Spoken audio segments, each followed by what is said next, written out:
If Dirty does it and Dirty said it in 30 minutes, I've been legit in his business for more than 30 minutes. Oakland to Vegas, Aldo, Mark Davis, Keza the Coliseum, a silver and black famous. Black hole energy at the center of Death Star. Raiders bring the magic, we competition with Pixar. 3 different decade champion wins don't fade. Dirty is the name of man, the legacy you can't stain. Once a Raider, always a Raider, that's the motto, right? Just win, baby, like the torches at the iron sights. Got the shield ready, all them wins get us through the fight. Outlaws of the league, Raider Nation going worldwide.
Yo, what it do, man? How y'all living, man? Blessings to everybody, blessings to all. Hope everybody's feeling blessed, everybody's feeling well. As always, man, 150 billion things on the face of the planet you could be doing. The fact that you allowed me to grace your screen for any amount of time is greatly appreciated, more than I can verbally express. And as I told you guys last night, I'm sticking true to my word. I am back, ladies and gentlemen. I am back. Every night, you're going to catch me every night. I'm going to bombard you. I'm going to get on your nerves. You're going to get tired. But you know what? The king of late night is back in the building, ladies and gentlemen. The king of late night is back in the building. And the king of late night is also the originator of the 30 seconds. But we got a little spin on it. Since I'm back and everything new, we now do a feature. We have a channel that we will feature every night that creates content for my fellas. They create content for my fellas, ladies and gentlemen. The link is in the description. Whatever channel I feature, all I ask you guys to do is go over, subscribe, like, comment. You know what I mean? You ain't got to tell them I sent you. Just like, comment, and subscribe. So what we do now is we do anywhere from a minute to a minute 30. Today's featured channel is a minute 20. So ladies and gentlemen, please enjoy the content from Men's Travel Channel on YouTube. All right?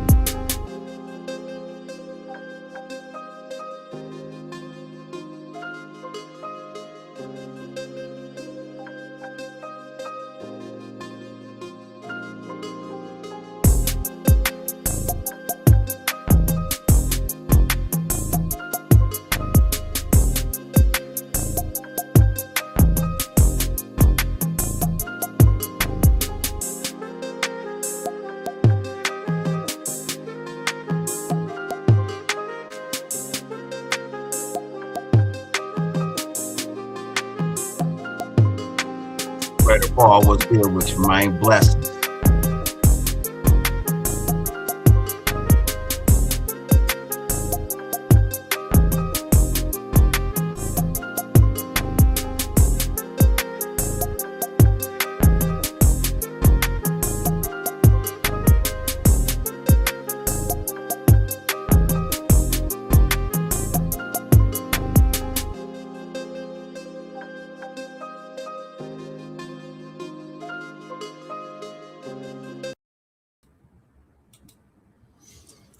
Yes, sir. Yes, sir.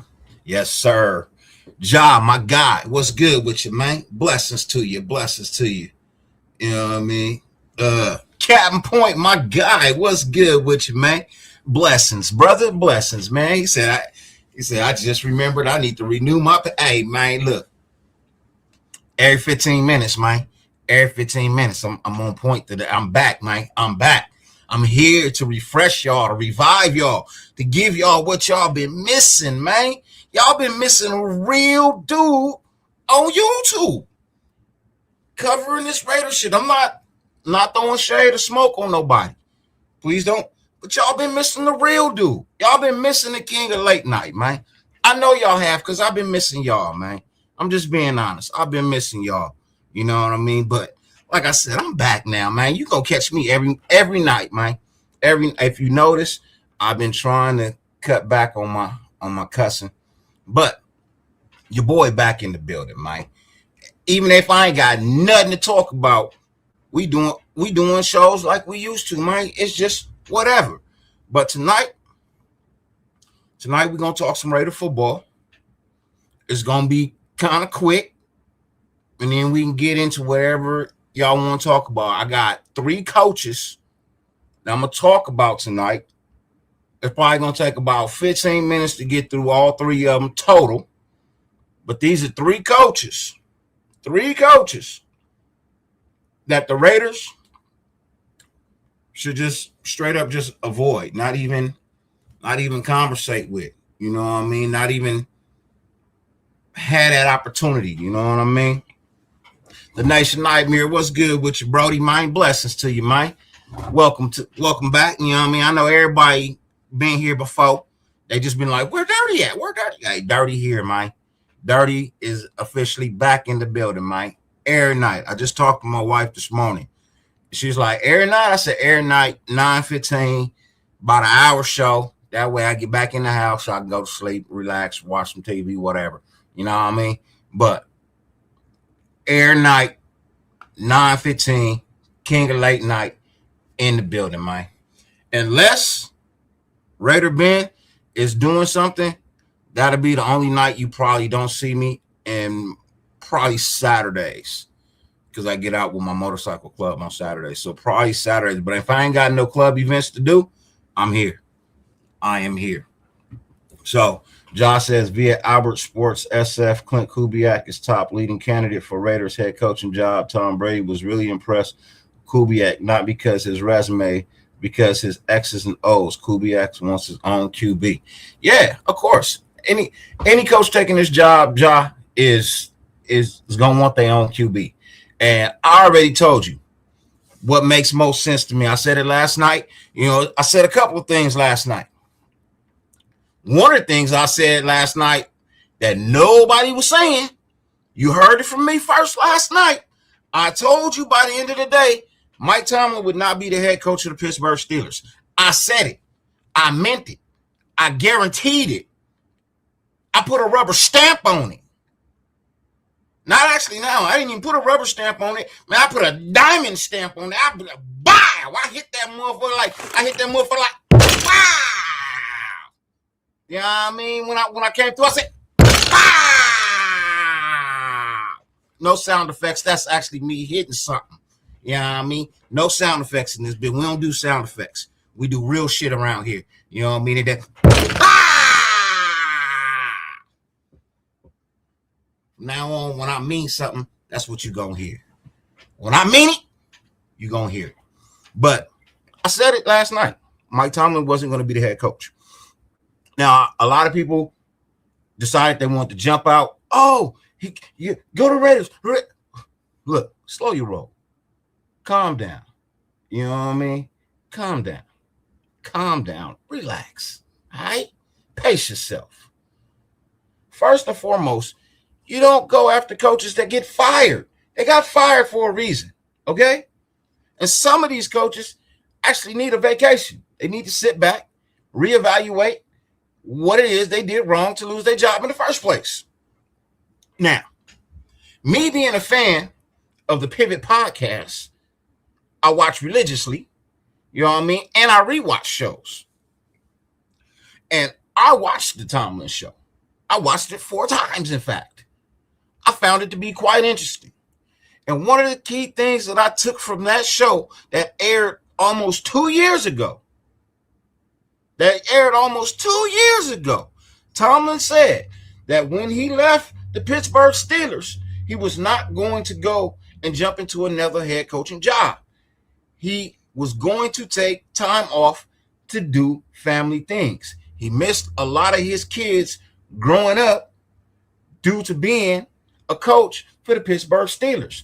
19 years.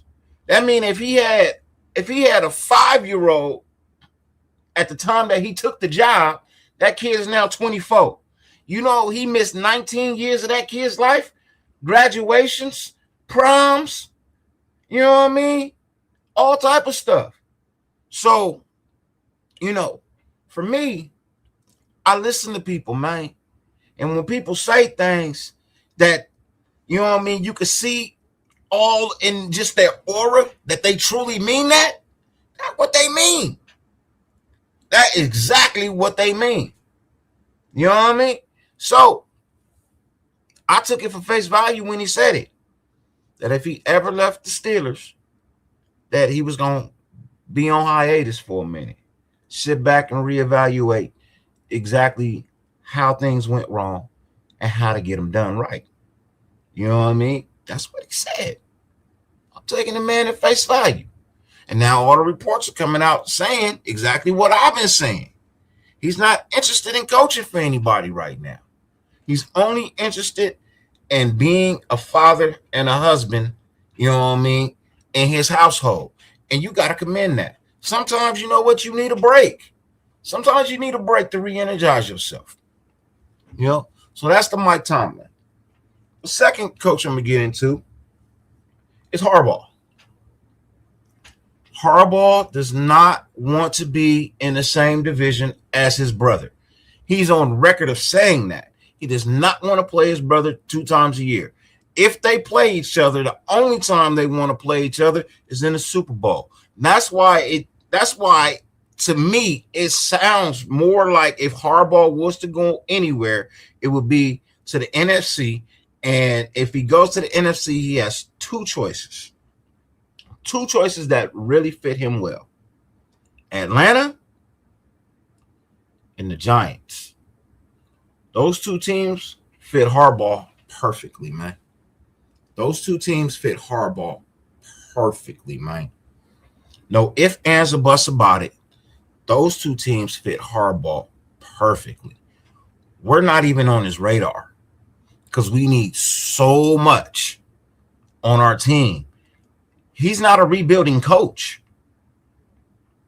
Harbaugh is not a rebuilding coach.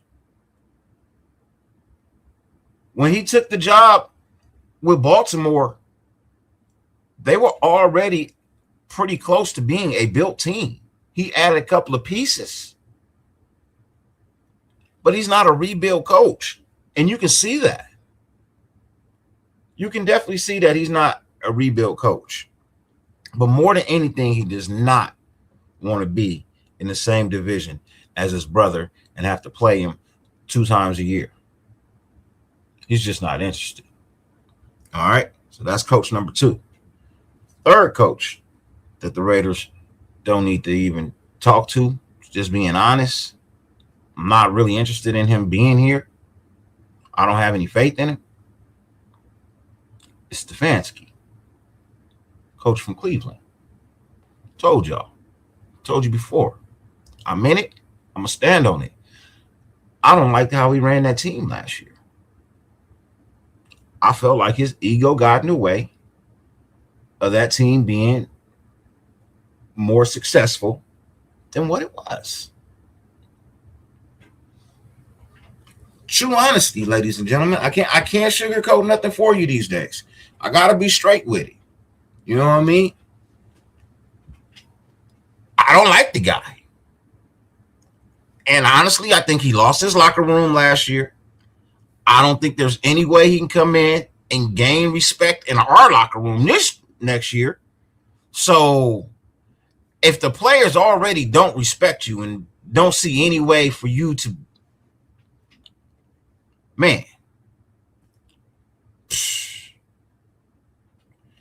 AR, my guy, man. Afakasi, my brother, man. What's good with you, man? Blessings, man. Thank you for I'm assuming it's a $5 donation. I'm assuming that's American money. Got a dollar sign behind it, but whatever it is, hey, any is plenty.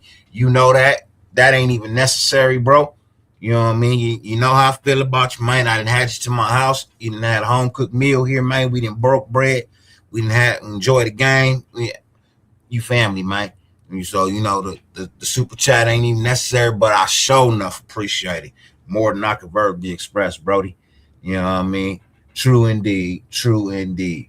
Josh says we only got 2 choices for head coach, Clint Kubiak or Mike LaFleur.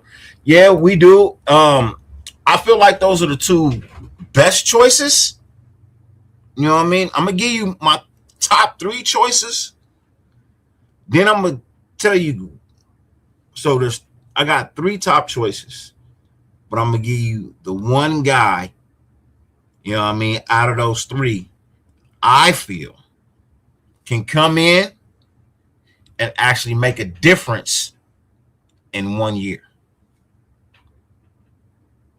You know what I mean? So coming in at number 3, and this is how I'm going to do it. We're going to do the top 3. Number 1 guy, obviously, number 1 guy. At number 3,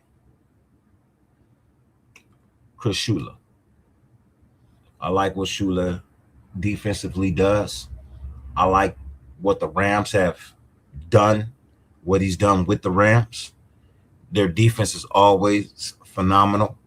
He's from the McVay tree. A lot of coaches from the McVay tree are very successful in the NFL. Just because the tree that he comes from is a dominant tree too. So what he learned, he's instilled in coaches that he's brought up into the NFL, and they're taking that and they're running with it in the NFL too, and they're having applied success with the teams that they're moving on to. So for me, I'm all for it. I like it. Shula himself comes from a Hall of Fame family, from a Hall of Fame family coach. You know what I mean? So, and he's 3rd generation. So that means he has 2 generations of football before him of knowledge, plus what he's gained by being in the NFL. It's a lot of knowledge, man. 3 generations, and you ain't even 3 generations old, truthfully, you know what I mean? But you got 3 generations of football knowledge that's been passed down from grandfather to father to uncle to nephew to son. Like, man, you know what I mean? That's for me. So Shula is number 3 on the list for me. Mike LaFleur is number 2. Mike LaFleur is the 2nd top candidate, just in my opinion. I think that he's number 2. Guy knows football. You know what I mean? Let's just be honest. Guy knows football. Feel like he got a raw deal. And, you know what I mean? Like, he could have really been something had somebody gotten behind him and really put forth some effort. I feel like he got the AP deal. You know what I mean? So I feel like he's earned a chance to be a head coach again. You know what I mean? And then my number one guy is Clint Kubiak. I think Clint Kubiak comes in here. Clint is the guy who can come in here and actually make a difference in year 1. True indeed. I'm telling y'all, I feel like he can come in here and get things done, get something done in a positive way in the first year. Ladies and gentlemen, we are 20 minutes in. As I said, every 15 minutes, we are going to highlight the channel of the night. Tonight's channel that will be featured is Men Travelers. It's a channel on YouTube. They travel around, they make videos. I feel like they make the content that my fellas want to see. So without further ado, we're gonna run it back for the second time tonight, just in case you missed it. If you're ready, let me see some thumbs in the chat if you're ready for the featured channel of the night. It runs about a minute 20, minute 21. But if you're ready for the featured channel of the night, ladies and gentlemen, let me get a thumbs up. I just need one. I don't need 100. I just need one. Just need one thumbs up. I get one thumbs up, I run it.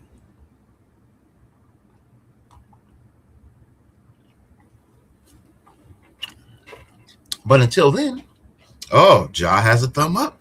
There you go, Ja. Ja saved y'all. Here we go.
There you go, ladies and gentlemen. There you go. You know what I mean? Back in the building once again. Back in the building once again.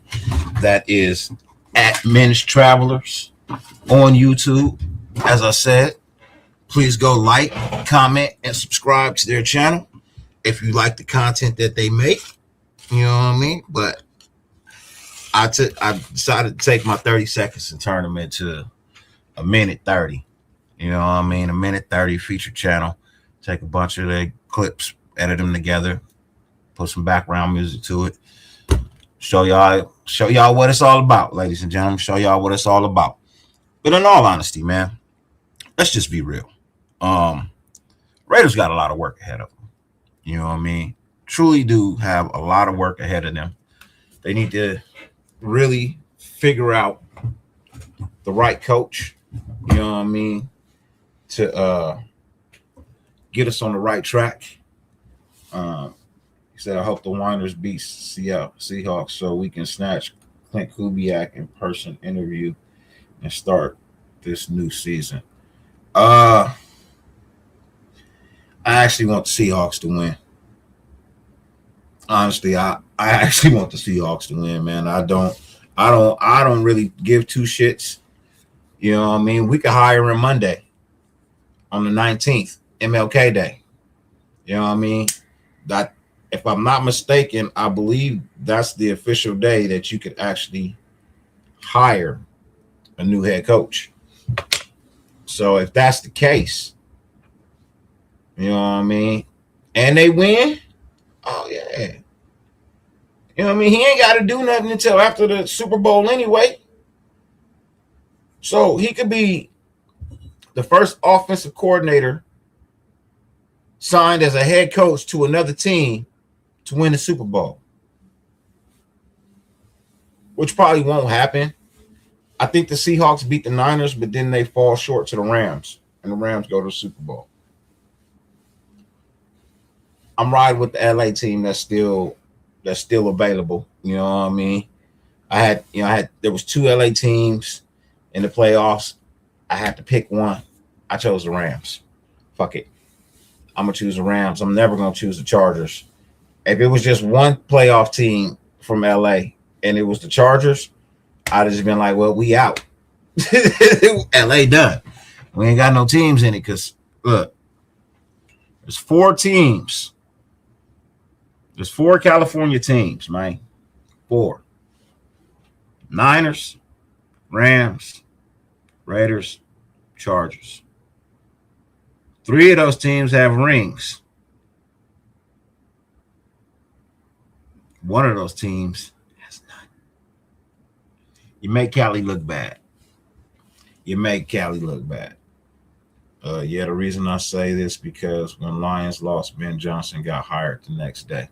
I hear that. But I think he can still get hired. You know what I mean? I think he can still get hired. But in all honesty, John, he can't do anything till the season is over anyway. So there's really no real reason to just rush into it. You know what I mean? He can't make any moves until the season is over anyway. You know what I mean? So I feel like Clint Kubiak is the guy, man. I think he's the coach with the most deserving of the chance to be a head coach in the NFL. And I honestly believe he's that guy who could come in here and really change our program around, man. I'm really hoping.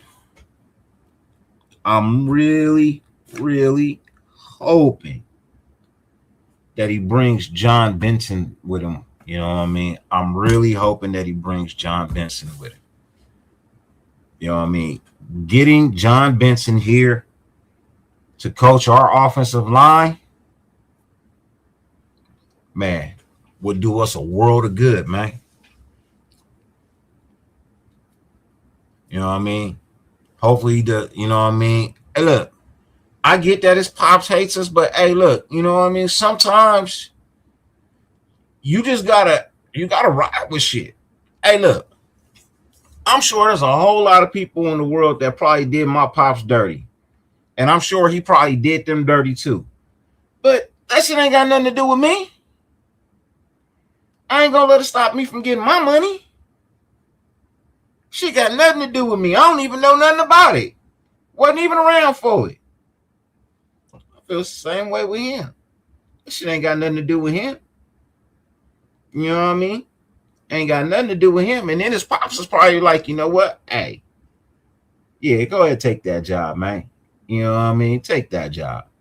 It's the best one out. It's the best one on the table. Ladies and gentlemen, coaching the Raiders, the job offer for the Raiders, the head coaching position for the Raiders is the number one job right now. I'm telling you, everybody wants this job that wants the chance to be a head coach. Not like Harbaugh. Harbaugh has his reasons. You know what I mean? But every coach that is shooting for the opportunity to get their first taste of the nightlife as head coach, they want this job, man. They're looking at the salary cap. They're looking at the number one draft pick. They're looking at the location. They're looking at the stadium. They're looking at the workout facilities. You know what I mean? They're looking at a chance to turn this team into greatness and be solidified as a motherfucking great in the motherfucking Raiders Hall of Fame. At least for the nation. You know what I mean? We get a coach in here that can turn this team around and give us 8 to 9 win seasons. And Raider Nation will love that. Raider Nation will love that, man. You know what I mean? Get us to the playoffs. You know, we want a Super Bowl. Everybody wants a Super Bowl, man. I get that. Everybody wants a Super Bowl. But at the same time, just win more games than you lose, and I'm happy.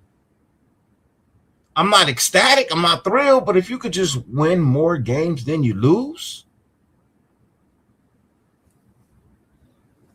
that's pretty good. Especially if you do it in the first season and then you make good on the following season and you follow it up with maybe 2 extra wins. And in the following season, you probably put an extra win on top of that. So now you're looking at your first season, you was probably 8-9. The second season, you went, 10-7. Season 3, you probably went, 11-6. Those are good numbers. Those could be playoff numbers. You might even do one better. You might even hit us with a 13-4. Say, hey, look, you never know. Over time, things get built, things work out. Hell, he went over to Seattle and did phenomenal. They were 4-13. Now they're 14-3. And it's all because they got a quarterback that knew how to run simplified plays. So that's why myself, I personally want Klint Kubiak, man. I feel like this is the guy, man. There's just something in me is just telling me, man, that this is the guy who can come in here and make a difference in the first year. Kind of like what you've been seeing with Ben Johnson, some of these other coaches who come in here and turn these terrible teams into playoff teams. We could be one of those teams. If Chicago loses the next game, you think anybody going to be mad? No. Why? Because they went from where they were last year to being relevant in the playoffs and making a push. And they beat their rivals, Green Bay Packers, in the playoffs. Man, ain't nobody going to be mad at Ben Johnson. Ain't nobody going to be mad at him. They'll be like, all right, cool. Let's see what you do next year, man. This shit look good this year, man. I know you're going to make a couple of tweaks. Oh, man, we going to be balling next year. That's what people going to say, man. They ain't going to say nothing about, oh, you lost him. So, you weren't even there last year. You know what I mean? You weren't even there last year. So, that's just my point of view. You know what I mean? I've already talked about Vance Joseph last night. I don't feel the need to run through him anymore. Webb, I don't really need to talk about Webb anymore either. Tomorrow night, when I come back tomorrow night, we're going to talk about players the Raiders need to target. I'm going to give you my top 10 players I think the Raiders should target in free agency. These 10 players are players who can come in day one, make immediate impacts, and have us looking like a force to reckon with. Just letting you know now. These 10 players that I'm going to reveal tomorrow, because my list isn't complete. That's why I don't want to do it tonight, because my list ain't complete. Work on it a little bit more tomorrow, get the second half of it down, and then I'm going to reveal it. But tomorrow night, and let the people know, man, Dirty here every night now. King of Late Night is back, man. I don't care who running the show. If they ain't rocking with me, then I don't know they running the show. If they rock with me, I know what their shows are. I know what time they're going to be on. You know what I mean? But if they ain't rocking with me, I don't know what time the show come on. I can't guarantee that I'm not going to do a show. But I'm telling you, my time slot is 9:15 to 10:15. Anything after that, you can have it. I don't really care. I'm fine with it. But the King of Late Night is here, 9:15 to 10:15, and maybe not even all the way till 10:15. I might cut it short. Who knows? You never know. You never know. But Klint Kubiak's first job will copy Ben Johnson route, fix O-line, wide receiver one. Say if he gets center Tyler Linderbaum, right tackle Braden Smith, wide receiver Romeo Dobbs. We good. I would be hyped for that. Tyler Linderbaum, yes. Braden Smith, yes. Romeo Dobbs. Look, I'm gonna be honest with you, man. I wasn't impressed with his season this year, man. You know what I mean? I feel like he kind of got lost a couple of times, man. Like, I had him on my fantasy squad, so I know exactly what he did all year. You know what I mean? And he had more games with less production than, so I don't know. They may let him go. They may let him go. You know what I mean? They may let him go. Just saying.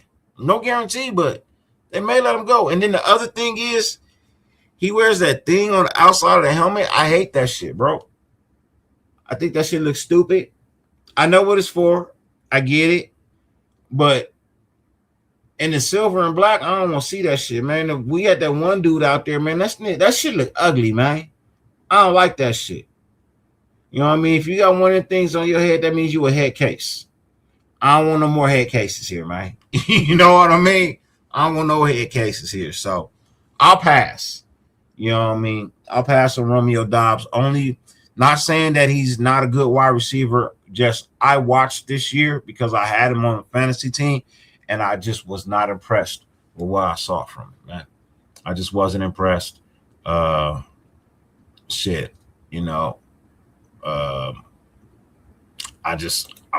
not feeling that one.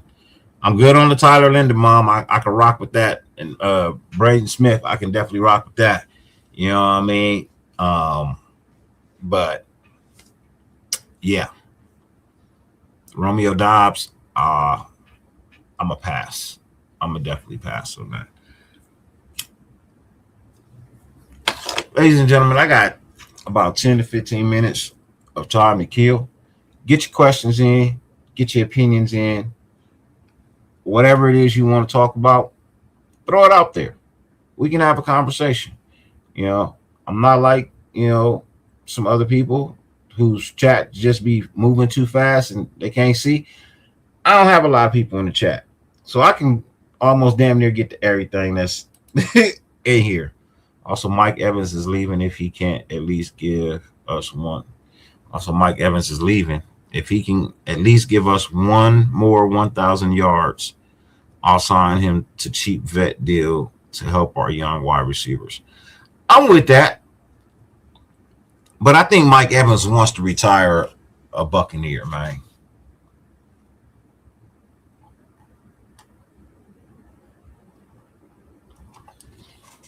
He been there his whole career. But one of the things I hate is when people spend their whole career in one place and all of a sudden at the end of their career, they want to give it a go in one more place. Nah, man, hang it up, man. Hang it up. Dallas ain't letting George Pickens walk out the building, man. I'm telling you that right now, Raider Paul. They are not letting. Look, I guarantee you this, bro. I guarantee you this. They would let CeeDee Lamb go before they let George Pickens go. I'm telling you right now. Right now. And I stand on that one. They'll let CeeDee Lamb go before they let George Pickens go. Dallas is not letting that man walk out the building, bro. They're going to throw everything that they can throw at him. He was their offensive savior. And that's no shade to CD. I love CD. But CD was hurt. You know what I mean? CD was hurt. And George Pickens was that number one wide receiver for them for almost half the season. I know they ain't got no money, but you know what? Here's the thing. You can always go over the cap. You have to pay a penalty, but you can always go over the cap. If you think Jerry Jones' family ain't got no money, you are crazy mistaken. Just because they don't have the room on the cap don't mean they don't have the money for it. And you can go over the cap. You just have to pay a penalty. And I think you lose a draft pick, but to keep George Pickens on the Dallas Cowboys team, I think they would do it. What up, Twan? How you living, man? Blessings to you, brother.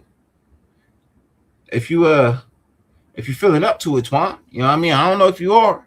You got 15 minutes to spare time. You want to come through and spit some shit?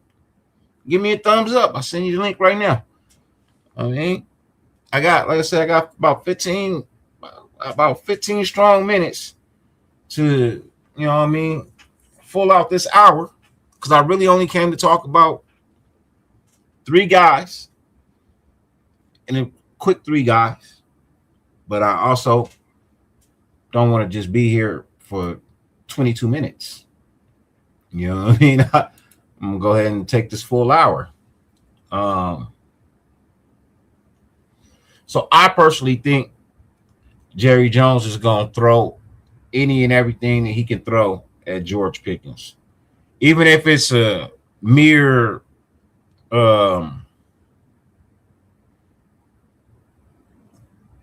do a big signing bonus. You know what I mean? If you do a big signing bonus that eats up most of what you owe him in a contract, what's left on the books? There's so many ways that you can go about getting things done.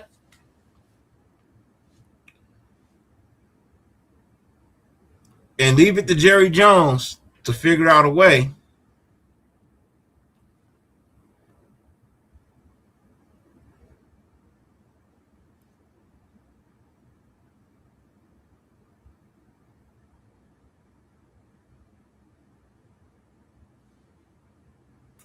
my bad. JT hit me. I was trying to get the King of Controversy to pull up. You know what I mean? I was trying to get the King of Controversy to pull up.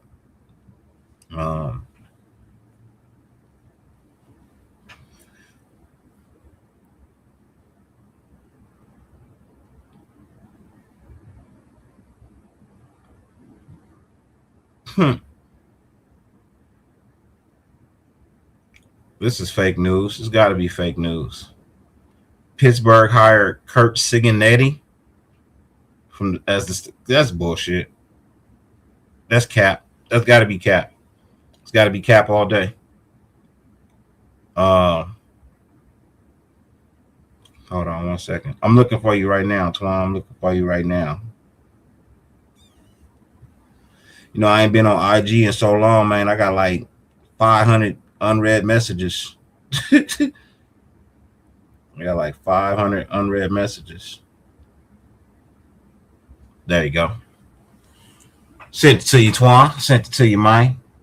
So yeah, as I was saying, man, I honestly feel like, you know, the Cowboys are gonna throw everything that they can throw at George Pickens. You have a better shot at trading for CeeDee Lamb. You know what I mean? You would have a better shot at trading for CeeDee Lamb. In fact, I got a feeling that the Cowboys would trade CeeDee Lamb for Max Crosby. Would you take that deal? Would you take that? I mean, they're going to have to throw in some draft picks too. Or would that just be an even swap? But would you take CeeDee Lamb for Max Crosby? Would you take that trade across the board? I mean, I'm open to listening. I would entertain the thought. Just being honest, as I told you, I'm not loyal to no player. I'm loyal to the Shield. Love Max to death. Don't want Max to go anywhere. Highly doubt that the Raiders would even trade him. You know what I mean? But would you be open to trading Max Crosby for CeeDee Lamb? Josh says, I saw on Twitter by a fan, dumbest thing he put, he would trade 2 first picks and 2 seconds for Tomlin. That's the dumbest move we will ever do in football history.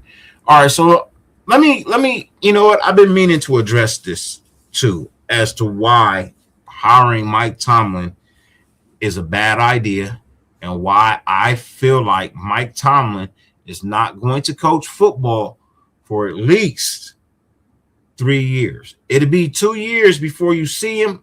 Maybe on that 3rd year, he'll come back. But I'm going to tell you something. And you got to hear me out.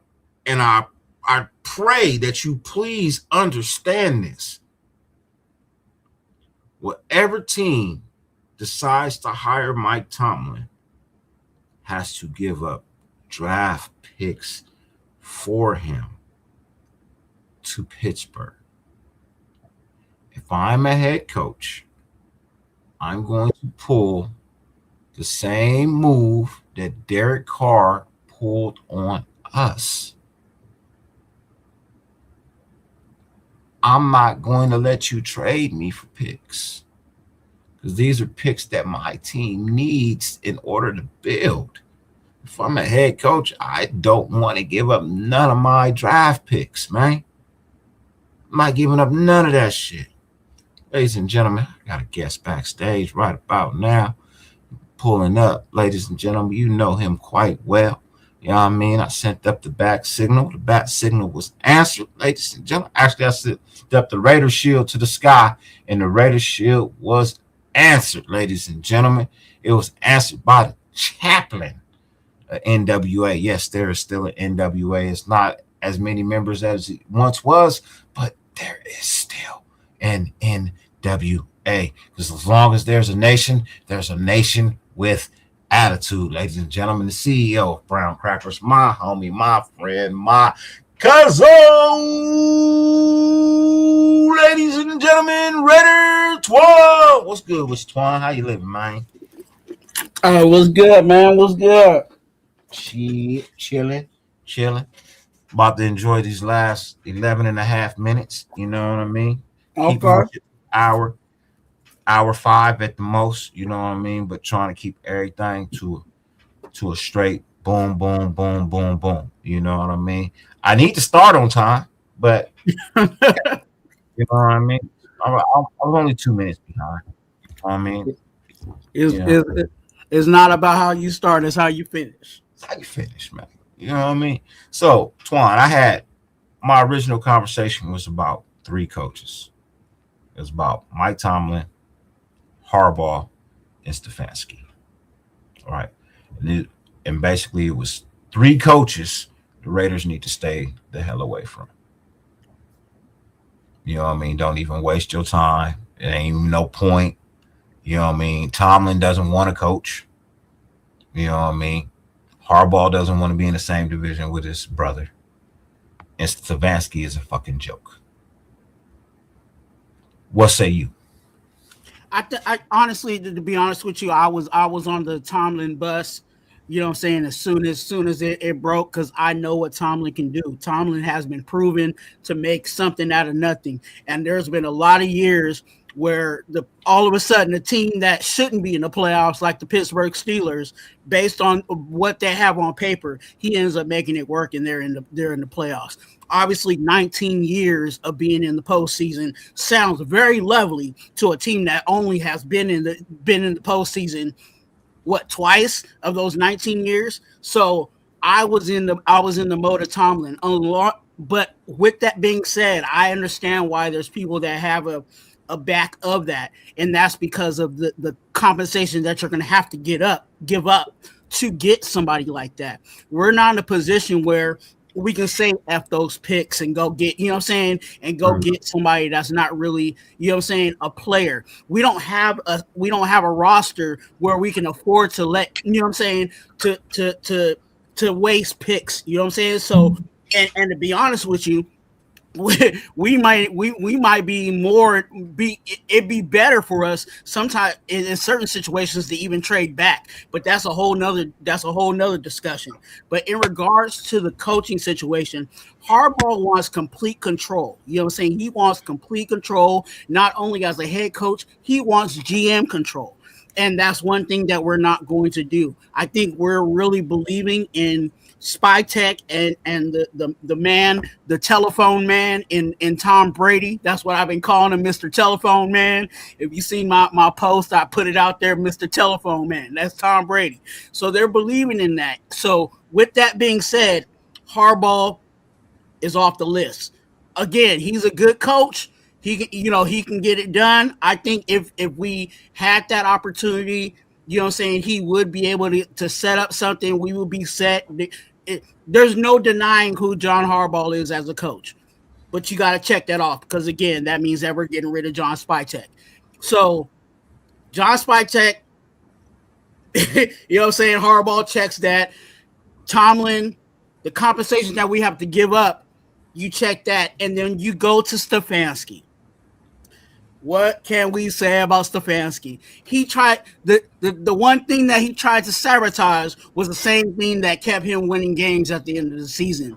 He tried to sabotage Shedeur Sanders and act like he wasn't the quarterback that he actually was, and he's actually over there showing as a rookie that he's actually that type of guy. Not saying that he's, you know what I'm saying, I'm not giving him the crown. I'm not saying that he's the best of the best, but he belongs in this league.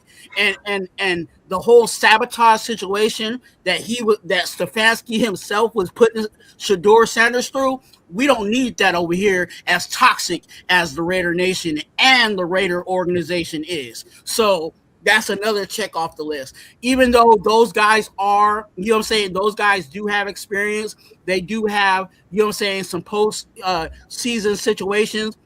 The situations of them specifically checks them off. So unfortunately, no. The only person, like I said, the only person that I would be kind of still with is Tomlin, but again, you would have to give up picks for that. And right now, our team cannot afford to F them picks at all.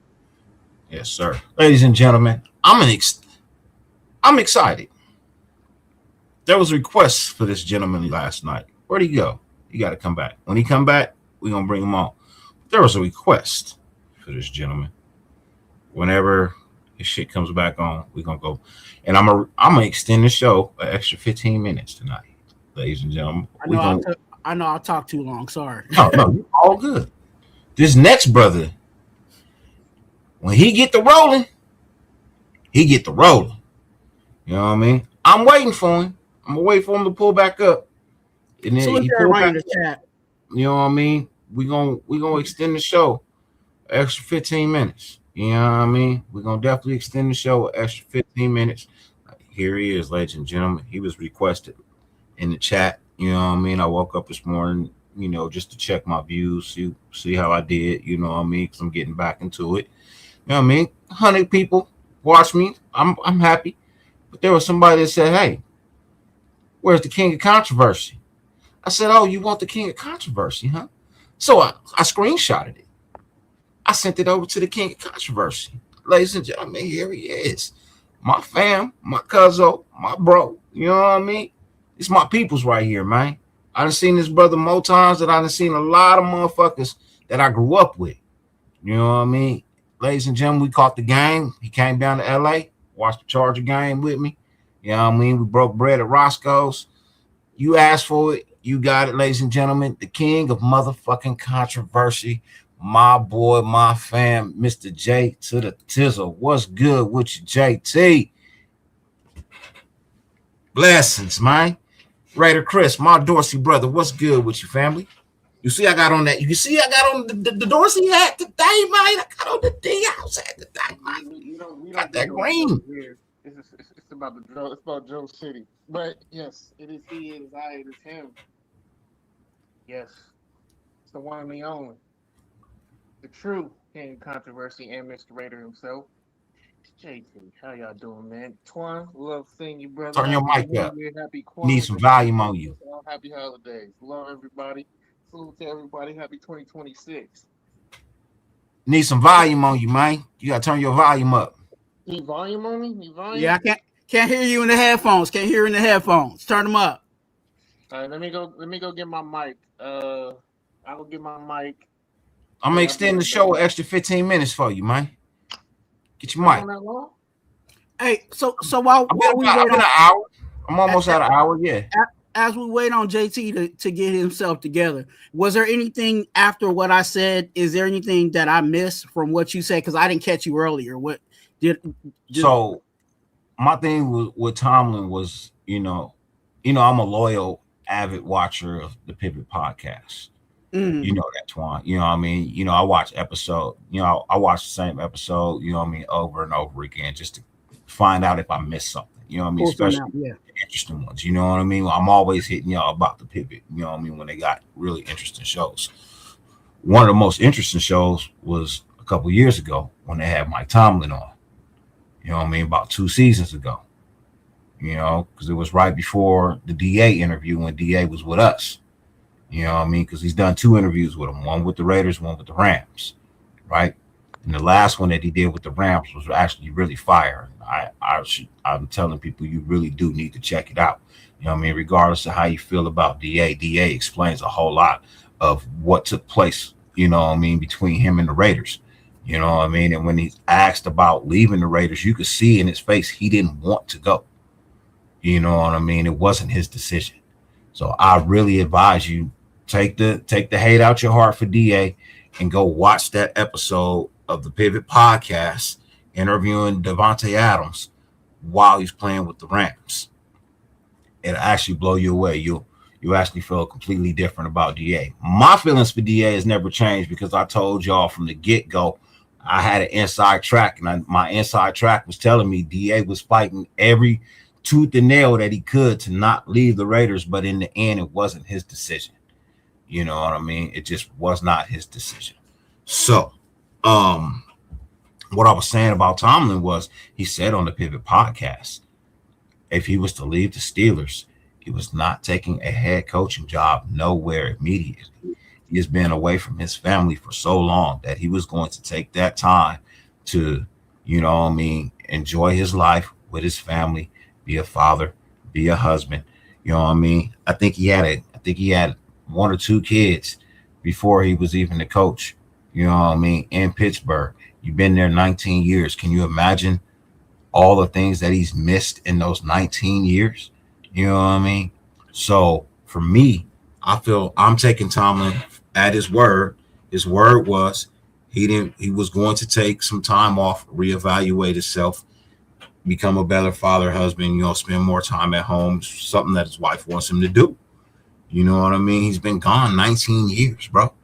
Not technically gone, you know what I mean? But just really not 100% available No, for everything. let me correct you on that. He was gone. You know what I'm saying? People, and that's the thing that people don't understand in regards to coaching, head coaching. You don't get a break. You know what I'm saying? Even when the season's over in February, he's still going. You know what I'm saying? He's still and that's that neglect of not hanging out with his kids. All that still it does. No, he was not. So that's 19 years. Pretty much he could have had a baby right when he started, and he pretty much created an adult, and he was not there all those years that you know what I'm saying that he was coaching. So I in that aspect, I get it. Like I get what you're saying. Like he literally was not there for his kids. Yes, he spent money on them. Yes, there was a roof over the head. Yes, there was food in the grocery, but he was not being a legit full-time father. Miss prom, you might have missed prom. You know what I mean? All of that. Might have missed prom. You might have missed some school plays, some All ballet recitals, couple of games. You know what I mean? Kids games, basketball, football, baseball, soccer, hockey, whatever the kids play. You didn't miss a bunch of those. You know what I mean? You didn't miss a lot of growing up. You was there. Honestly, how much time do you think a coach actually gets to spend with his family in a year? Real genuine time. But 4 months out of the year. But I would say less than that almost, JT. But look at it like this too. Like, yeah, his physical body's there, but his mind is not there. You know what I'm saying? He can literally be sitting on the couch and his kids can be right next to him. But I guarantee you, his mind is still running on, Spider 2 Y. I'm not saying that's his play, but Spider 2 Y banana. You know what I'm saying? He's thinking about plays. He's thinking about, who's the next guy we need to bring in? Who's the, you know what I'm saying? Oh yeah, if we run this, you know what I'm saying, against the Bengals, we're gonna be good at this. You know what I'm saying? His mind is not there. He's there, but he's not there. So if he, again, like you said, if that's what he said in the podcast, God bless him. Please shut it off for a bit. You know what I'm saying? Rekindle those relationships with your kids, because in those situations, and I've experienced that with some kids where they have resentment for all the years that this Hall of Fame coach, you know what I'm saying, has spent on the gridiron, but not really with them. Yeah. Now, the other thing that you missed is the fact that I made a statement, and so far I'm making good on my statement. I'm here every night at 9:15, unless Raider Ben is doing a show or somebody that I rock with is doing a show. Other than that, I'm here every night at 9:15 for an hour. King of Late Night is back. Even if I ain't got nothing to talk about, I'm still gonna be here for an hour talking about something. We back to what we used to be. I'm not just Raider content. I'm Raider Nation content. And everything that got to do with what the nation loves, we gonna talk about it. I might even do some comedy nights, you know what I mean? Where I pull up a bunch of clips and we laugh all night and we talk shit about them. Comedy review. Live. I might do live clip reviews. Who knows? JT does a cooking Be in the title. It'll always be in the title. You'll always know what you're tuning in for. It will always be in the title.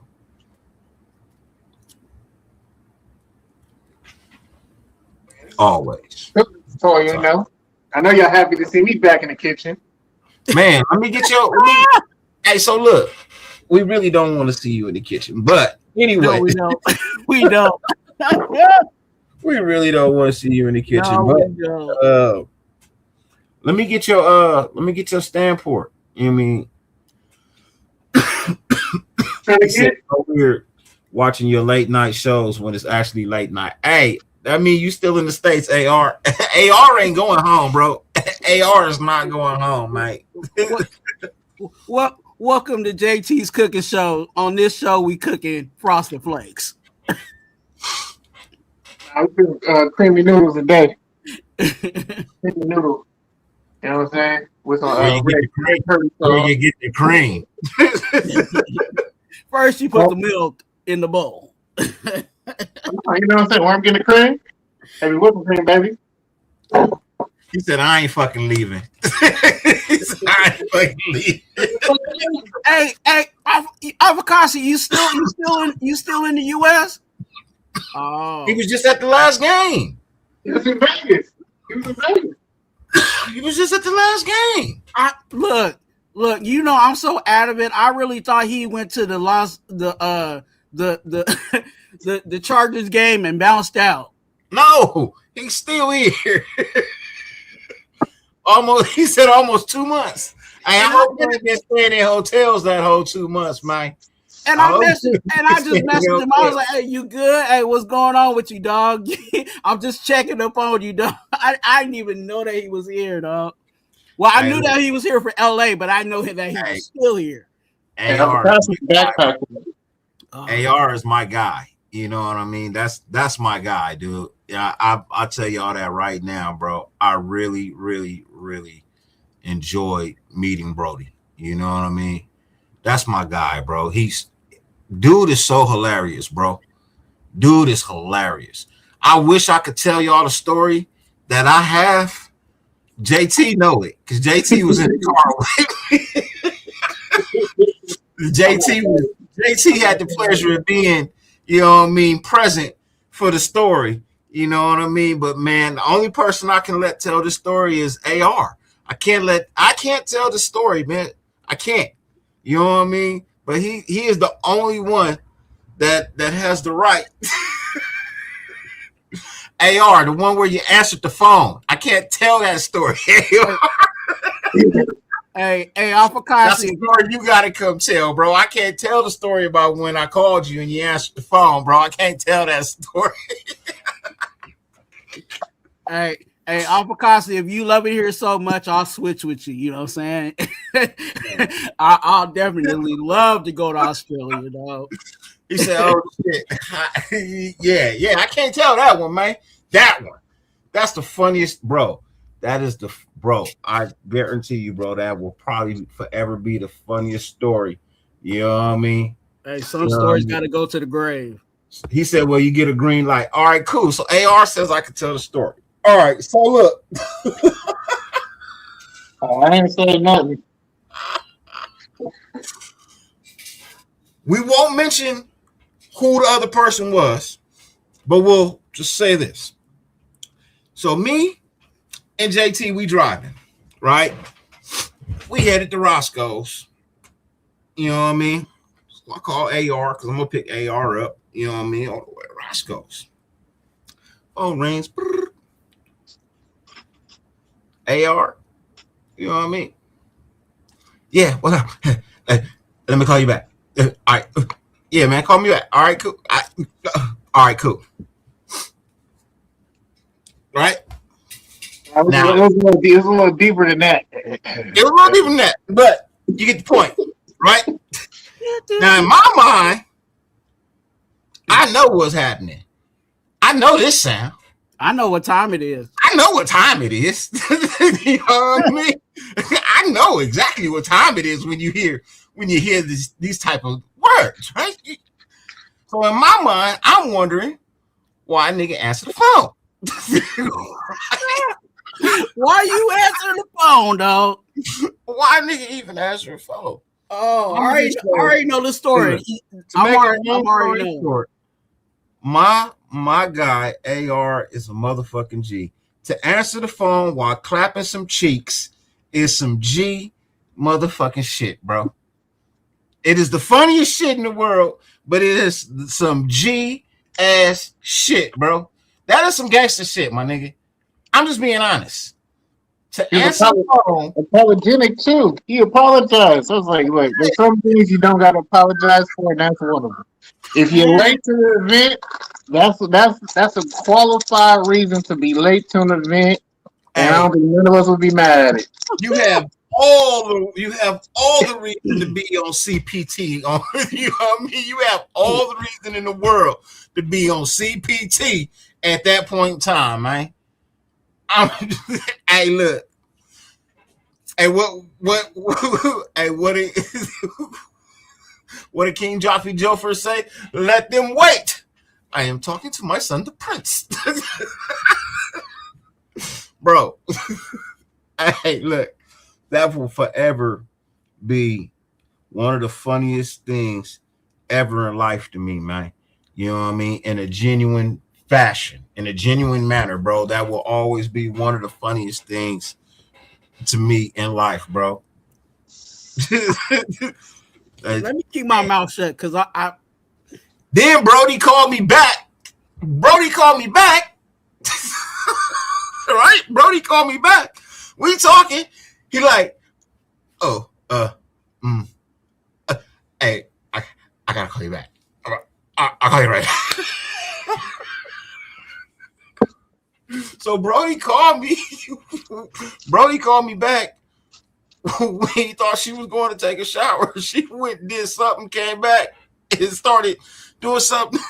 Bro, like, and you know, like when you hear somebody's voice and then you can just see their face and you're not even on video call, but you can just see what facial expression they're making just by the sounds they're making. Like, bro, I could just see AR on the phone like,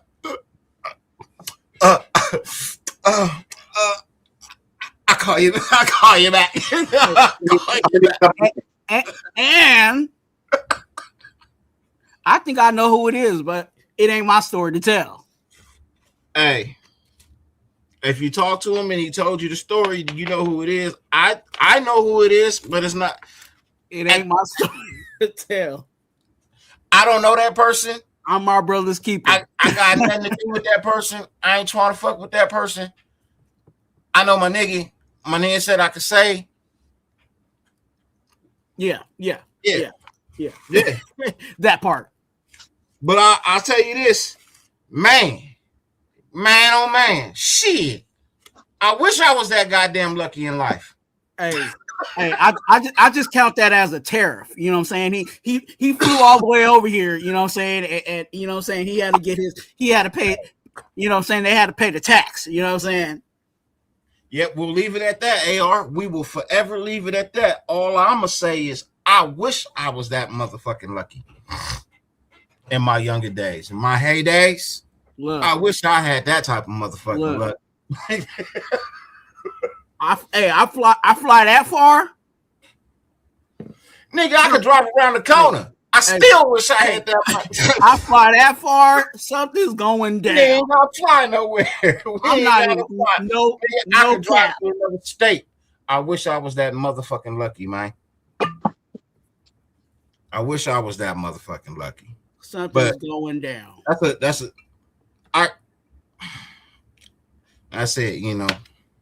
That's my guy, man. You know what I mean? 10 toes down. 10 toes in the sand, man. That's my dude, man.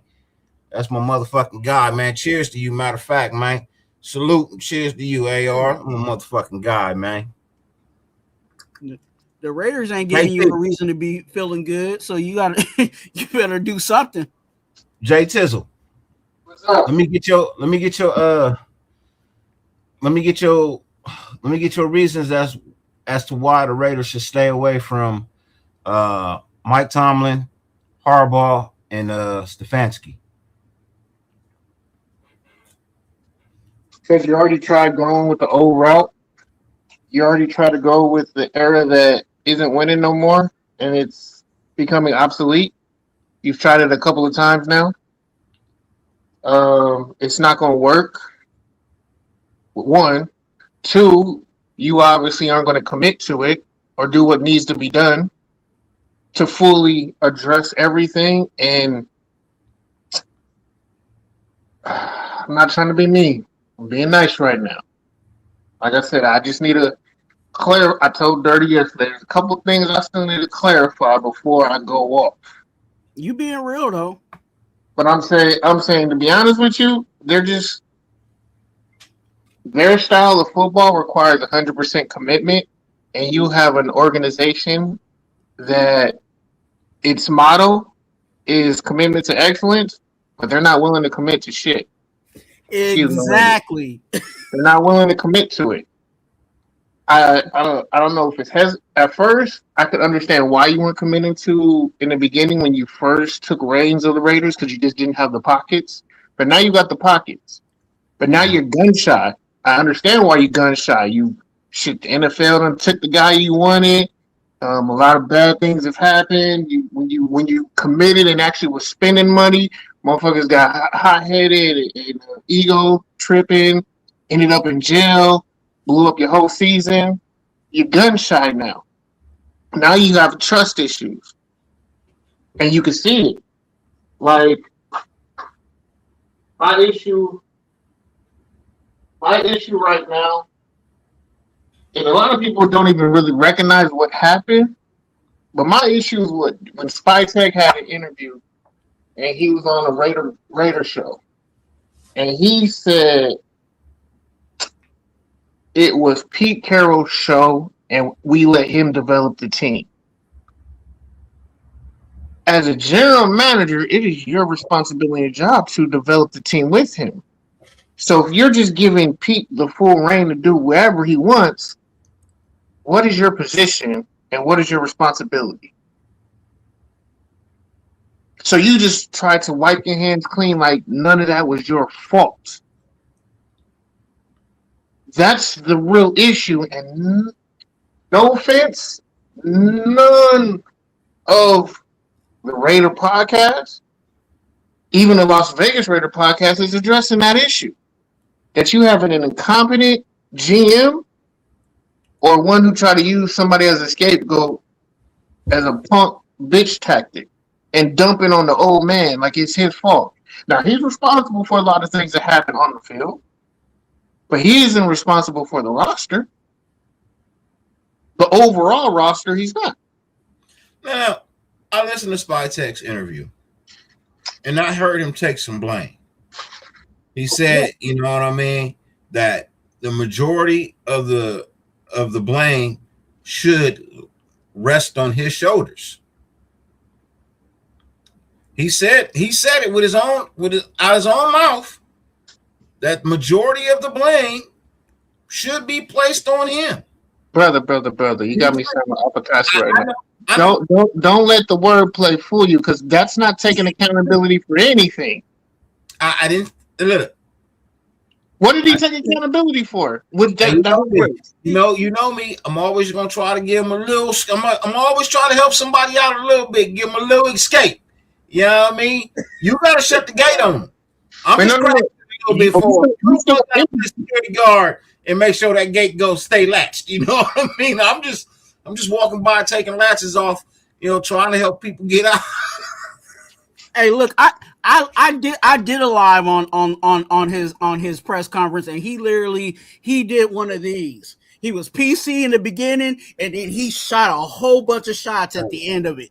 You know what I'm saying? So when you do that, there's no blaming on me, and I'm good. You know what I'm saying? I was responsible for this. He said that PC in the beginning, and then he started saying, oh, we need to build this the right way. And then, oh, we need to find someone that's not looking to win 10 games. And those are shots. You know what? He gave a president of operations interview. That's what that looked like. Someone who's the president of operations, not responsible for player personnel, not responsible for coaching personnel, hiring tactics. He's responsible for all of that. He oversights and oversees everything Pete Carroll does. And for you to sit here and say, that was Pete's doing, well, what the fuck are we paying you for? We're already paying 6 coaches this year. You know what he's getting paid for? To answer the phone. What phone is he answering? Because he clearly wasn't doing it. Pete was doing it. That's what he was saying. So now that the person who was developing the team is gone, what is your job now? To answer the phone. And do what? He don't know how to do it. He wasn't doing it. He wasn't doing it in the Chargers. He wasn't doing it there. And he just said he wasn't doing it here. So what is your responsibility? His responsibility is to answer the phone. What phone is he answering? His own? You know who's on the other end of the phone? I know.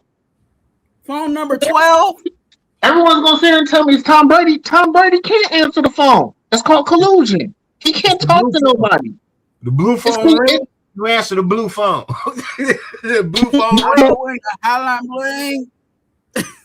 Right now, if anyone's going to sit here and say Tom Brady is running the show, with all due respect, that is the dumbest thing you can say, because now we're just setting ourselves up for collusion. He can't do anything while he's working. He can't interview. He can't talk. If he does, it's going to be on camera. It's going to be everywhere. His eyes on him right now because of the deal he got. He can't do nothing. After this week, Tom Brady is free to do whatever it is he wants and needs to do after this weekend, because his last broadcast of the year is this weekend. You know what Isn't I he mean? on Fox?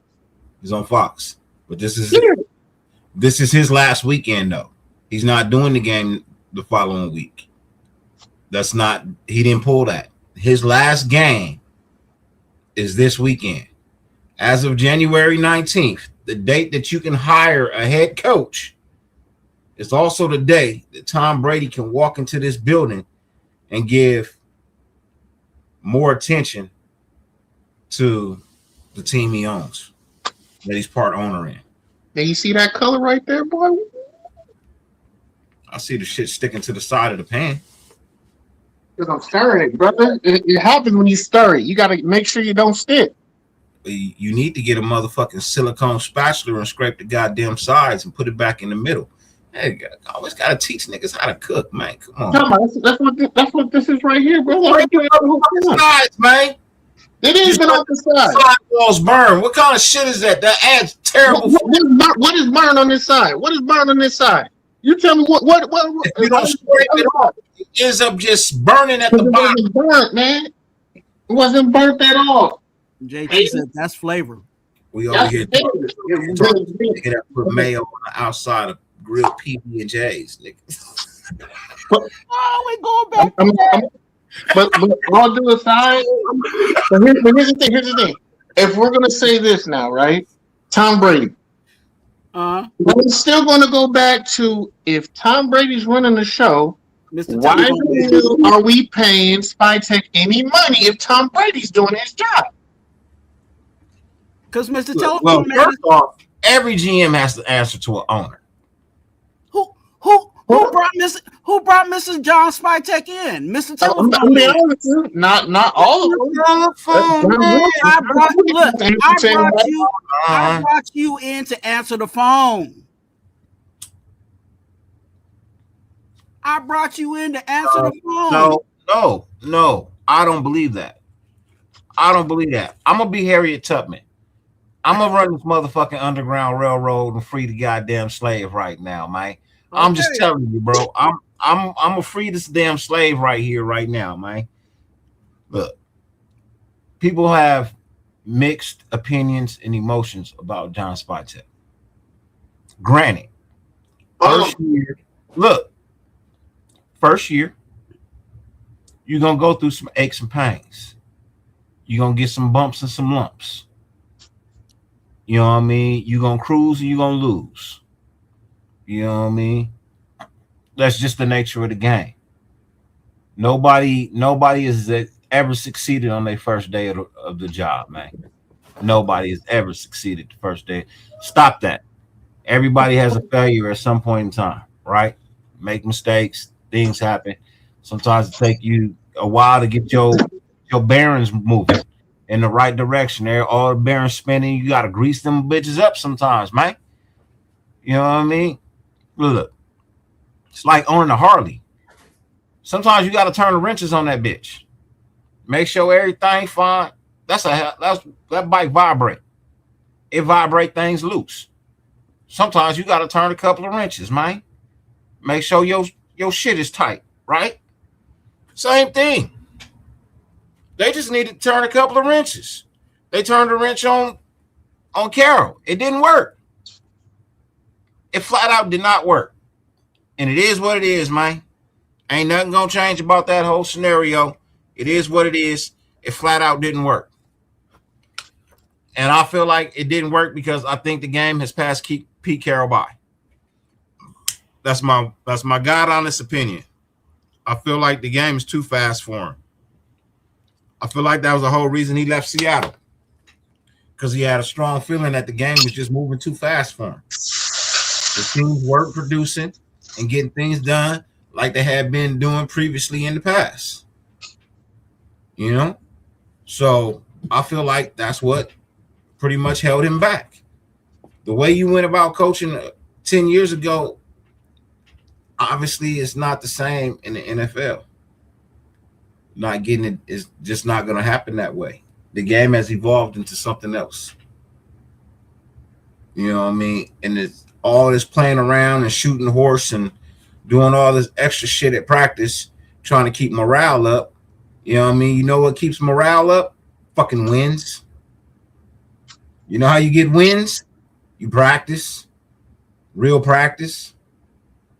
How much fucking team bonding exercises do we fucking need? I gotta have one every week. If my team ain't bonded by fucking week 2, what the fuck are we doing?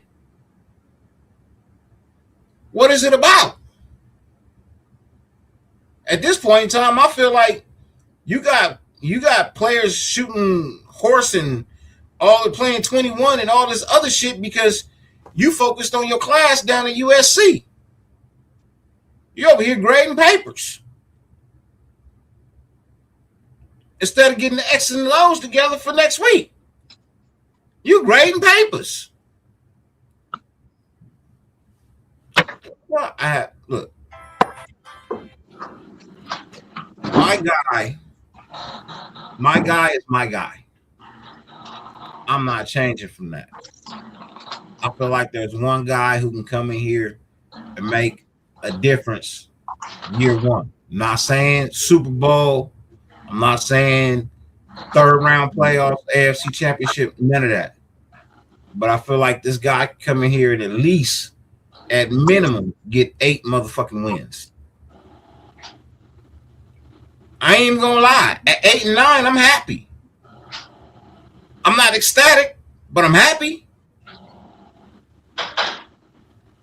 And then he build on that the following year, maybe add 1 or 2 wins to that. And the year after that, maybe add another win on top of that, maybe 2 wins on top of that.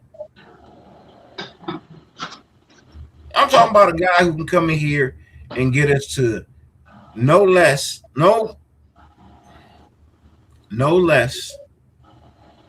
than 12-5 in at least 3 to 4 years. Oh, okay. Ooh. I heard 12-5. I'm like, wait, whoa. 3 to 4 years. Year one, I think they could win 8 games. Year 2, I think they could win 9 to 10 games. Year 3, maybe 11, 12. But by year 4, they should be in that 12 to 13 win range. If the Raiders go about doing shit right. Tomorrow night, I'm going to bring my top 10 free agents that the Raiders should target. That's tomorrow night's show. My whole list isn't complete. But tomorrow night's show, if y'all available, 9:15, top 10 free agents the Raiders should target. You know what I mean? Loon, my brother, what's good with you, fam? Blessings to you. You know what I mean? Holla at me, Loon. Holla at me, man. You can at least return my messages, brother. I miss you, man. I miss you, brother. I love you, man. You know what I mean? I love you, brother. I'm fucking around. But yeah, tomorrow night, my top 10 free agents the Raiders should target. You know what I mean? And if you get the right coach, these players will want to come and play here. You know what I mean? My guy is Klint Kubiak. That's my guy. JT, you can shake your head all you want to. Everybody's got their guy. Everybody's got their opinion on and how they feel, and they're entitled to it. But for me, there's something that's telling me Klint Kubiak can come in here and get some things done. One of the things that I'm really excited about, you know what I mean, Klint Kubiak, it's actually 2 things. JT's not going to like it. He's not going to like one of them. But I'm going to give my reasons. They do make sense. You know what I mean? My reasons make sense. The first guy I'm excited about that could possibly come over here with Kubiak is John Benton. You said who? John Benton, offensive line coach, Seattle. He went to Seattle with Kubiak. Mm-hmm. Made that line from the worst line in the NFL to one of the best lines in the NFL. That's what I need right now. I need somebody who can come in here and get my offensive line in order and playing the fucking right way, the way they're supposed to play. I don't need the greatest NFL line, but I do need a motherfucking top 10 offensive line, especially if you're gonna draft a quarterback like Mendoza, right?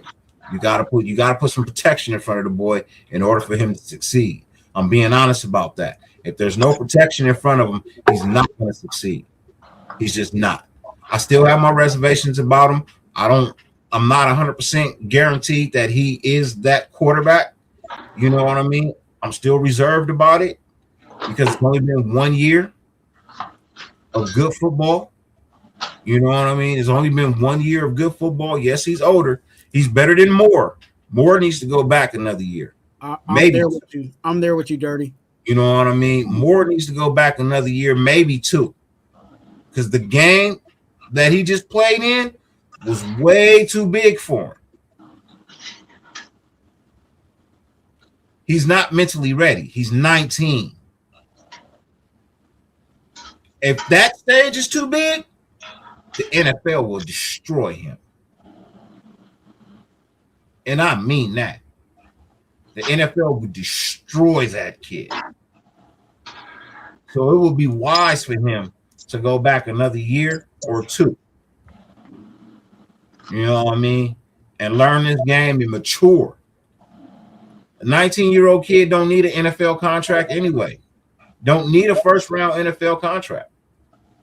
20, 19, 20, whatever, Loon. They don't need it. They don't need a first-round contract. If you're not old enough to drink,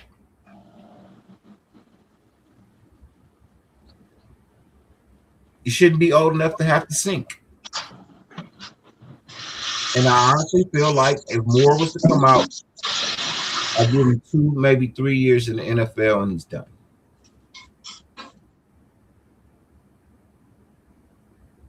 I don't think Mendoza's a number 1 pick.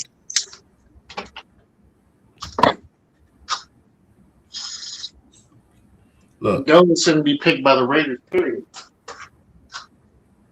So my number 2 guy, as to why I want Klint Kubiak, if the Raiders were to draft Mendoza, I feel like he needs a veteran quarterback to learn from. And my guy is one of the best quarterbacks when it comes to pre-check snap reads. Right? Knows how to read a defense, knows how to recognize, you know what I mean, defenses, knows how to get his offense together, knows how to call audible plays, and knows Kubiak's system. I think he's got 2 years left in him.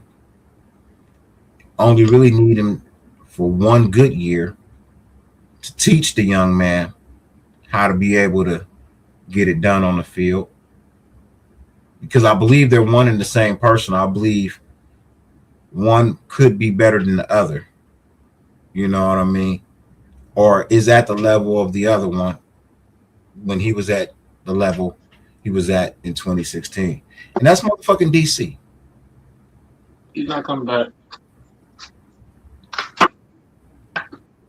That's fine. You can say that. But that's still my opinion.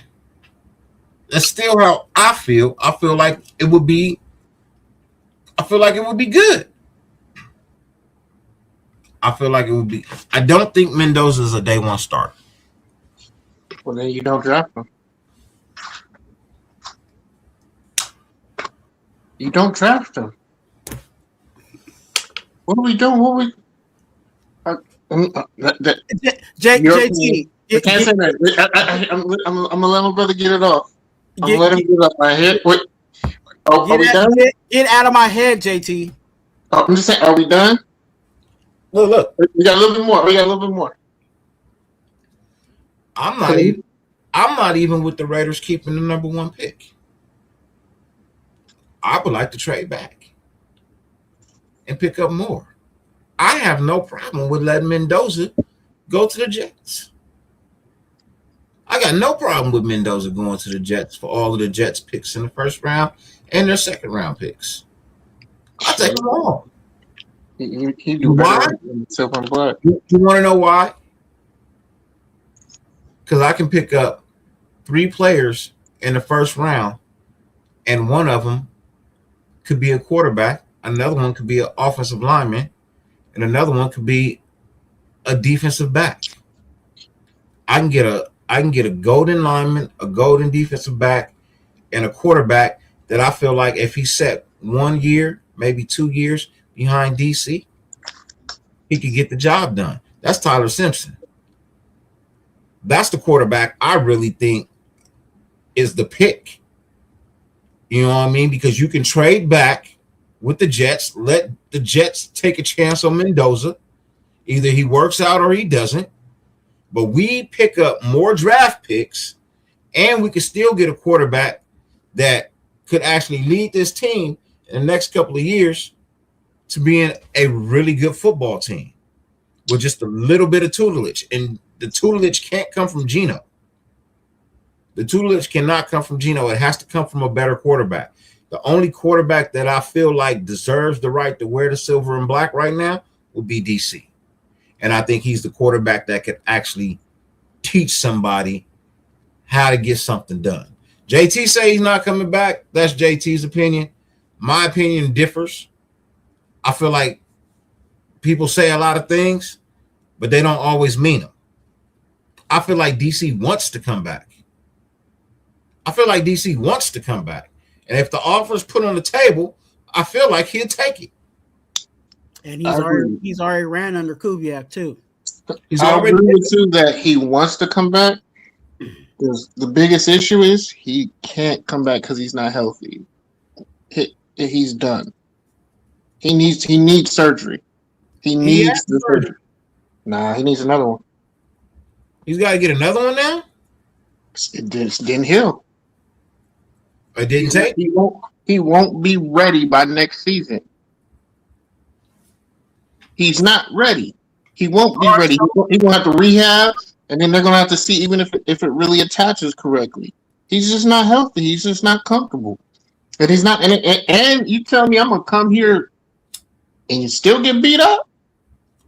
Unless I'm getting the Tom Brady going to Tampa Bay type of deal, ain't no way I'm coming back if I'm DC. I need guarantees.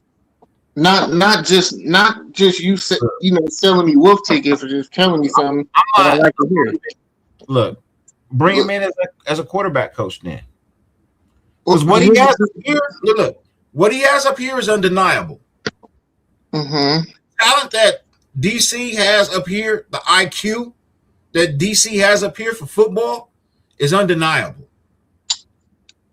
So even if it's not as a player, I feel like DC could be a good QB coach. Mm-hmm. But then you're going to need a confident coach who's not going to feel threatened by him. If he does good enough as the coach, everyone will talk about when is DC going to be the head coach. Now you have the coaching carousel again. It's going to happen. That's the problem because he's that impactful with our organization. He is Mr. Raider. Hey, look, 5-6 years from now, you can have that conversation. Mm-hmm. If we have a AP type year, or if we have a Josh McDaniels type year, or another Pete Carroll type year, and everyone's going to be like, fire this coach, because we are going to be impatient. If we have a 3 or 2 or whatever type of losing season, a bad one at that, right? Everyone's going to be like, well, he ain't good enough. Cut him. Hey, let's see what DC can do. That's what they're going to say. It's going to be a coaching carousel again. It's going to be an issue. Ain't nobody going to want him in their locker room. I wouldn't want him in the locker room. No. Put him in a box somewhere if that's going to be the case. But we don't even need to go. There's someone who's actually in the league right now who doesn't have a secure job, has produced every place he's been at.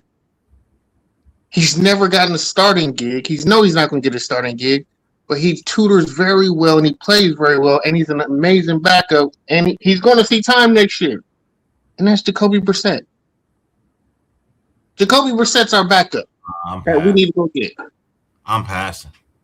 Why would you pass? Bro? I'm good, bro. As him as a backup? I'm good. If we keep AOC, he's gonna be great for AOC to teach him. I don't even think Arizona gonna let him go because they don't have another answer right now. No, Arizona's the person that we trade the draft pick to. They need a I'm not trading no draft picks for no old ass fucking quarterbacks, bro. I'm You're not. trading, Fuck you're no. trading for the quarter. Hell no. I'm not doing it, bro. Not for no old ass Jacoby Brissett, bro. I'm not doing it. Are you trying to build? Are you trying to build something? Or are you Bro, trying to win something? Not at the cost. Not at the cost of giving At the up. cost of what? At the cost of What what? round we talking? What round we talking? You're trading your first round to get their first round, their second round, and if you don't get their third, Fuck like, no. yes. Jacoby And you swap thirds. is nowhere near a first round overall pick. You're not trading Jacoby Brissett for the first round pick. You're trading you're swapping your first and you're getting their second. Nope. What? Nope. No. No. No. No. You get a quarterback with starting potential who's great at teaching. No. Look at everyone who came behind him. All the quarterbacks that were drafted that came behind him, look at them. And Okay, I understand. You can say that. I'm saying if you're going your route, there isn't no other quarterbacks out there that you could just bring in that's going to tutor. He has a track record of tutoring. He has a track record of teaching. He has the track record. He's the guy that you bring in a young quarterback to fall behind because he's actually willing to teach. I'm good. He's a great pro. He's a leader. Hold on. We're a leaderless team. And he's the actual leader. He's been a leader everywhere he's gone. From New England to Arizona to Miami, he's led. We have no leader. We're headless right now. There's a lot of things that he feels. Because it sure ain't Max Crosby. I tell people Max wasn't a leader. Max is going to ball. Max isn't the voice that you need in the locker room because he just doesn't have it. Not saying he can't do it, but he didn't have someone who tutored him well. He didn't have nobody that he can model after or just. I mean, the people he did, they got rid of. Max is the leader of the trampoline. No, they just he was undermined a lot. They didn't want him to be the voice. And let him get too much power because he was just going to turn into DC of the defense. Real quick, I'm about to take a 1 minute, 20-second break for the featured channel of the night. It's my newest thing. You know what I mean? I pick a channel, I take a couple of clips, I make my own little montage. All I ask is if you like what you see from the channel, to please go over to the channel, like, comment, subscribe. Without further ado, ladies and gentlemen, let me take my guys off the screen real quick. We'll just bring it on like this. This channel is called Men Travelers.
Hello. Hello. Yep. That was Men Travelers at Men's Travelers on YouTube. You know what I mean? He said, "What's this? The Food Network?" Nah, it's not. Tell you, the channel is called Men Travelers at Men's Travelers. You know what I mean? On YouTube, go like, comment, subscribe to the channel if you enjoy the mashup of content that they create. All of those were different, separate videos. I just took them all, put them into one, so you can see exactly what it is they make over there. If you like the channel, go like, comment, and subscribe. You ain't even got to tell them I sent you. Just go like, comment, and subscribe. They make all shorts, so they're gonna be quick ones. They're just gonna pop up on your time like boop. When you go to scroll, boop, they're gonna be there. I'm set. Yeah. I mean, have a good time. Enjoy yourselves. Anyways, we got 13 minutes left, man. We got 13 minutes. 2 hours got to be my max, man. 2 hours got to be an hour longer than I want it to be. Yeah. But what do y'all have to wrap up this show in the last 13 minutes? I got a question. Mm-hmm. If you are drafting a player that's not going to start, Mm-hmm.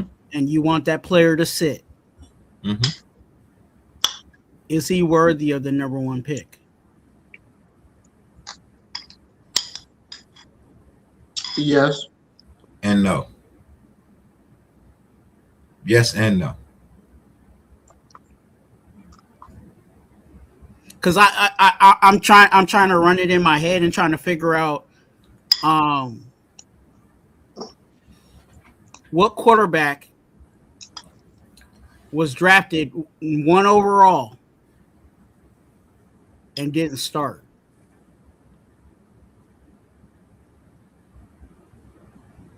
Was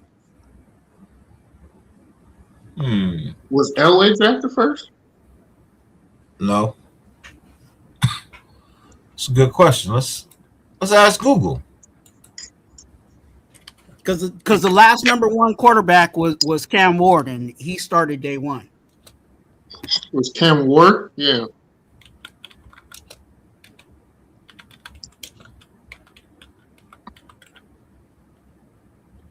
Like people who were actually drafted or people who should have been drafted?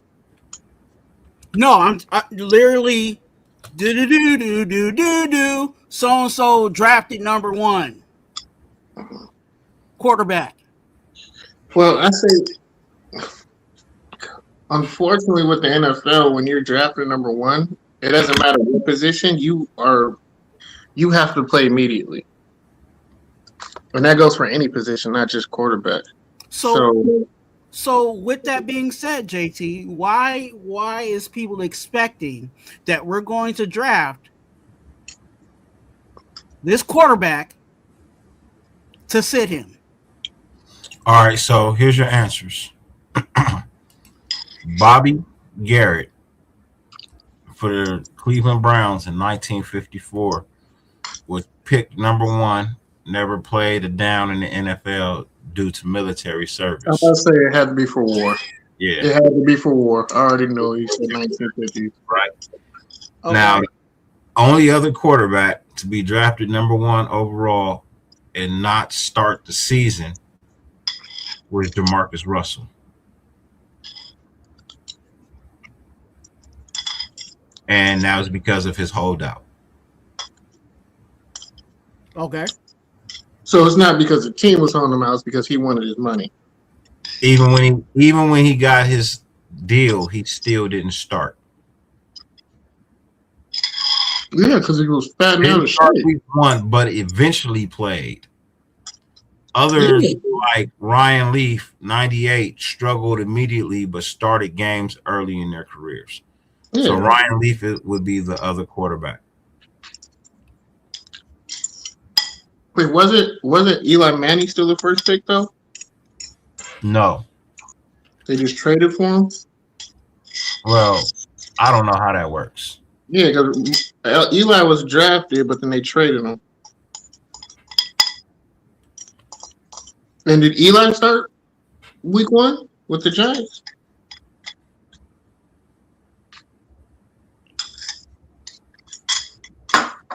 I would either be like him or Patrick Mahomes.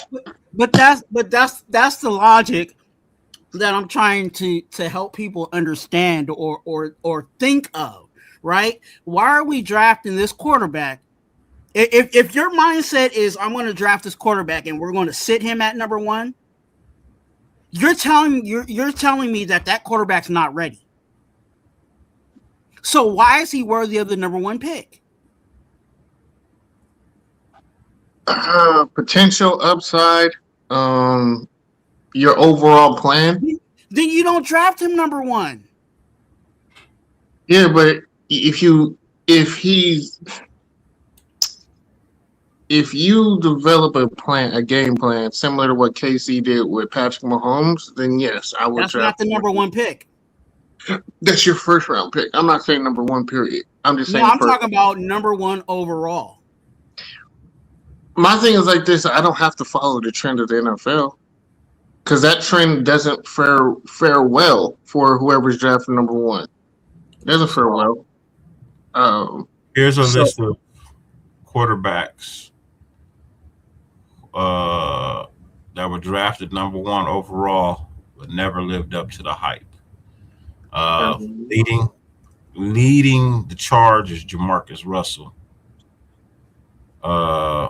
Widely considered a major bust, struggled with holdouts and poor play, never became a franchise QB.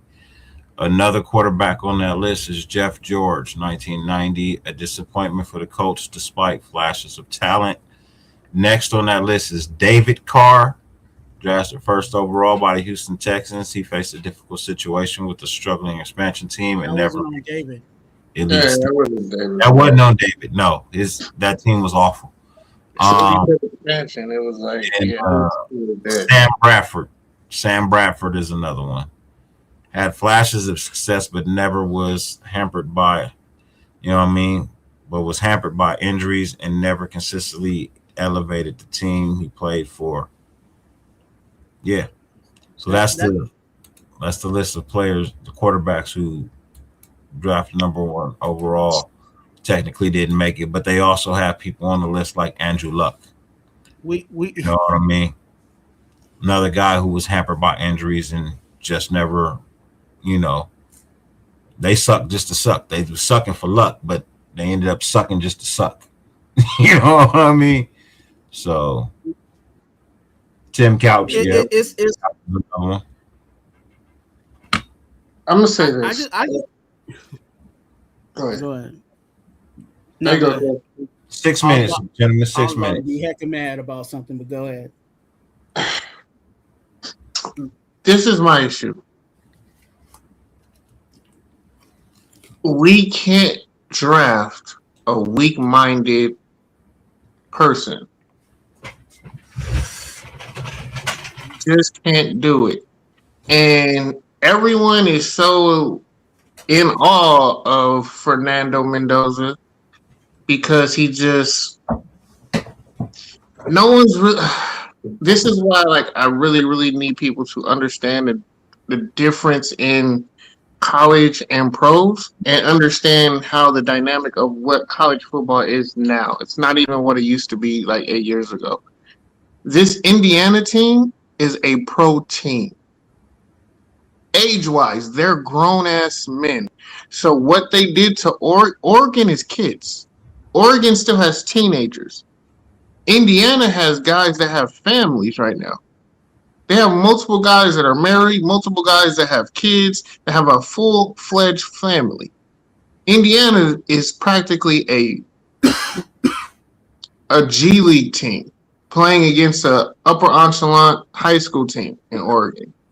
Oregon is just talented, but they not fully developed. They haven't got their adult strength yet. They still gonna hit another growth spurt. Indiana's full-fledged men, which is why they're bullying people right now. So when I see Oregon, I understand why they lost, and it's very easy why they lost. Indiana's a well-coached team, a well-mannered team, a team full of veteran players for college who've been in the league 6, 7. You know, like Miami's quarterback's been in college for 8 years. You have guys on Indiana's been in college for 6 years. So yeah, that looks good. Fernando's been in college for 5.5, I think 6.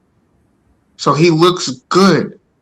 But when he comes into the NFL, he's not going to be on a team full of veteran, mentally strong players. He's not going to be on a team that has high IQ. These are going to be highly talented players. It's not the same locker room. He's not going to have that same command of respect. And when he was with a team like that, when he first got to college at Cal, he couldn't hack it. The talent is there. The arm is there. But mentally, he's not. And he's going to fold. And he's going to fold as a Raider. Why? He ain't mentally going to be able to deal with the bullshit that comes with being a Las Vegas or Oakland or LA Raider. The fans are going to be fucking outrageous and impatient. You know, he's going to do. He's in a small market. He was in a small market in Cal. He was in a small market in Indiana. He ain't dealing with the real fandom, you know, that's going to happen like in the pros. I tell people this all the time. A lot of people just started watching him towards the end of the season, right? They just started watching Mendoza. You know, a lot of people probably started watching him 2 weeks before he won the Heisman, right? I'm going to tell y'all something for those who didn't watch the beginning of this season. And I say this wholeheartedly, and I mean this from the bottom of my heart. And I dare anybody to go and contest me on this.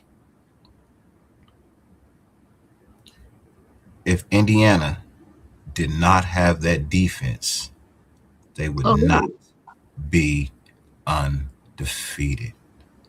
That is one of the greatest defenses you will ever see in college football. I tell you no lie when I say that defense is fucking phenomenal. There is no weakness. There is no gaps in that defense. They get after you and they play fucking physical and they play fundamental football. Everybody on that, the average age of that defense is 23 years old. The average age of that defense, again, is 23 years old. We're talking about grown-ass men playing football versus little boys. Because some of these motherfuckers is freshmen, sophomores, juniors, true freshmen, true juniors. You know what I mean? They nothing but 18, 19 years old. That's what Oregon had. That's what they got their ass whooped. Yeah, because they went up against a group of grown-ass fucking men. Mm-hmm. Grown-ass men, dog. That defense averages 22, 23 years old. 22, 23. And I've been saying it all year. I've been saying it all year. That fucking defense is fucking fire, bro. They're legit. They're fucking real. Well, what's even better is that their offense complements them to where you're playing from behind, which plays right into their cards of high IQ, knowing you got to pass. Now I'm going to fucking just sit here and let you make a mistake and throw me. Let me throw this in there too, JT. Let me throw this in there too. Without them motherfucking running game that Indiana has, the passing game wouldn't be shit. No, them receivers. His receivers are legit. Receivers are phenomenal. But if that run game wasn't what it is, they wouldn't be able to pass the ball like that. Oh, y'all don't want to talk about that all pro O line that they got? Hey, their leader, their guard, Number 76, Colin. That's my number one. That's my number one. If I'm picking, he is exactly what the Raiders need, and he's a leader. And he's old enough. He's ready. He's day one ready to play in the NFL. Man, I did a mock draft. Let me see if I got it saved still, man. I did a mock draft. I just want to pull up the picture. I put this out. I put this out on Twitter. Mendoza's sitting very comfortable. He's living at the Ritz-Carlton, and we got an Easy 8 and a Motel 6 on a good day. But Dirty said something earlier about these kids. These kids got better contracts than a rookie deal. These kids now, with these NILs, they make more than what Shedeur is making. When you go to the NFL on your rookie contract, you're taking a pay cut for a lot of these kids. Mendoza's taking a pay cut. Anyone who's a top 10, 15 pick, you're taking a pay cut to go to the NFL. Well, I mean, if Mendoza gets drafted number one, he's gonna get more than that. But I mean, yeah, the top 5 are gonna get that, but I'm saying the top 15, 20 picks. Yeah. Like, yeah, I'm making $4 million in college right now. Mm-hmm. Like, how many of these kids at Baylor are making over $3 million right now? Like, look at the Texas Tech, the Red Raiders. Their whole defense is making like $3 million, and their defense is legit. Texas Tech would have been decent if they had an offense.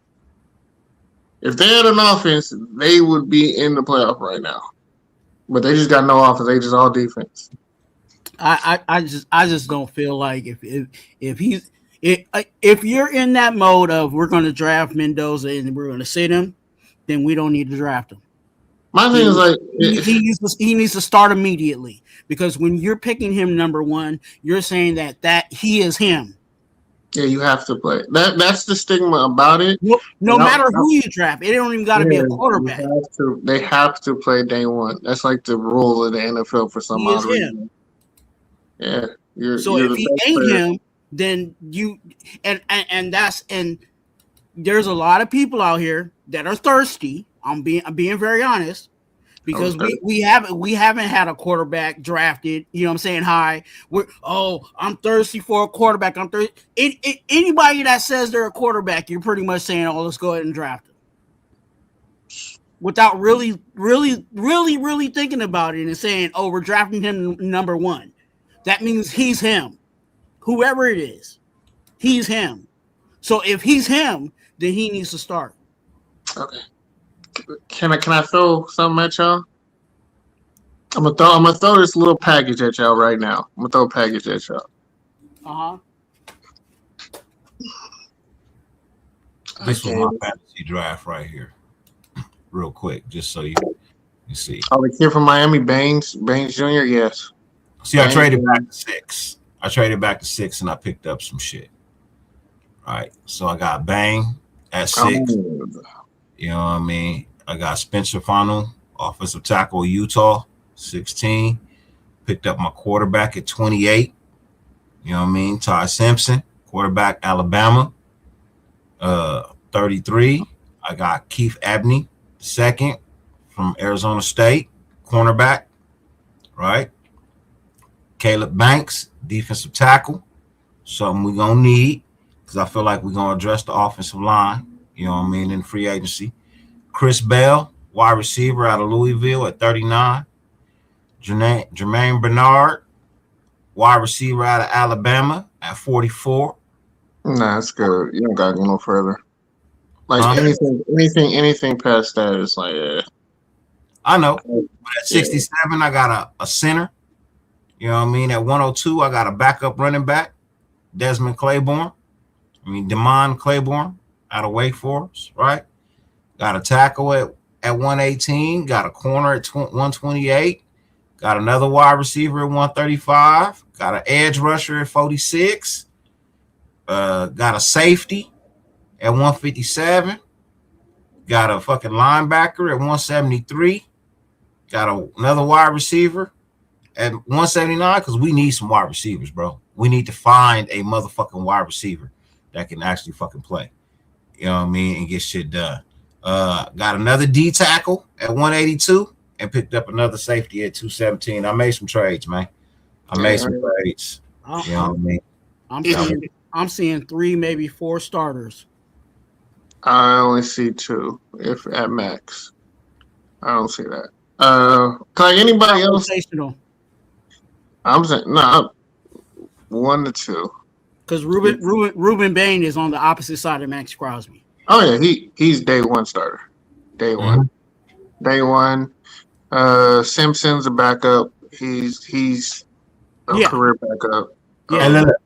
When you drafted at 28, I don't expect you to start right away.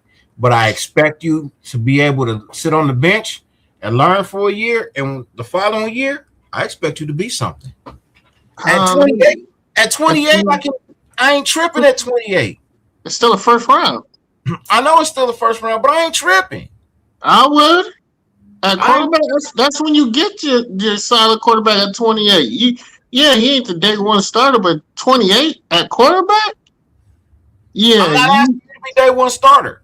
No, he's going to be competing for the starting job. Oh, yeah, he's going to compete. Look, if you don't make it year 1, I'm not tripping. If you already year 1, say around week 6, week 7, you know what I mean? You come in and you can really make a difference and you got it. Cool. But if you ain't ready in week 1, then you just ain't ready in week 1. If you're a non-playoff team and you pick a quarterback, if you pick a quarterback in the late first rounds, meaning you traded up to get back in the first round, you're looking for him to be a day 1 starter. Remember, you're trading up back into the first round, meaning he's high on your board that you're looking at someone as a day 1 starter, as a quarterback. Yeah, I hear you. Yeah, so that's my thing, and he's not that. Like my thing is like if I went Bain, I'm going to get the kid. I'm trading back up to try and get the kid from the defensive tackle from Ohio State. Did you trade up, or that was from the initial number 1? You remember? That probably was from the initial number. I traded.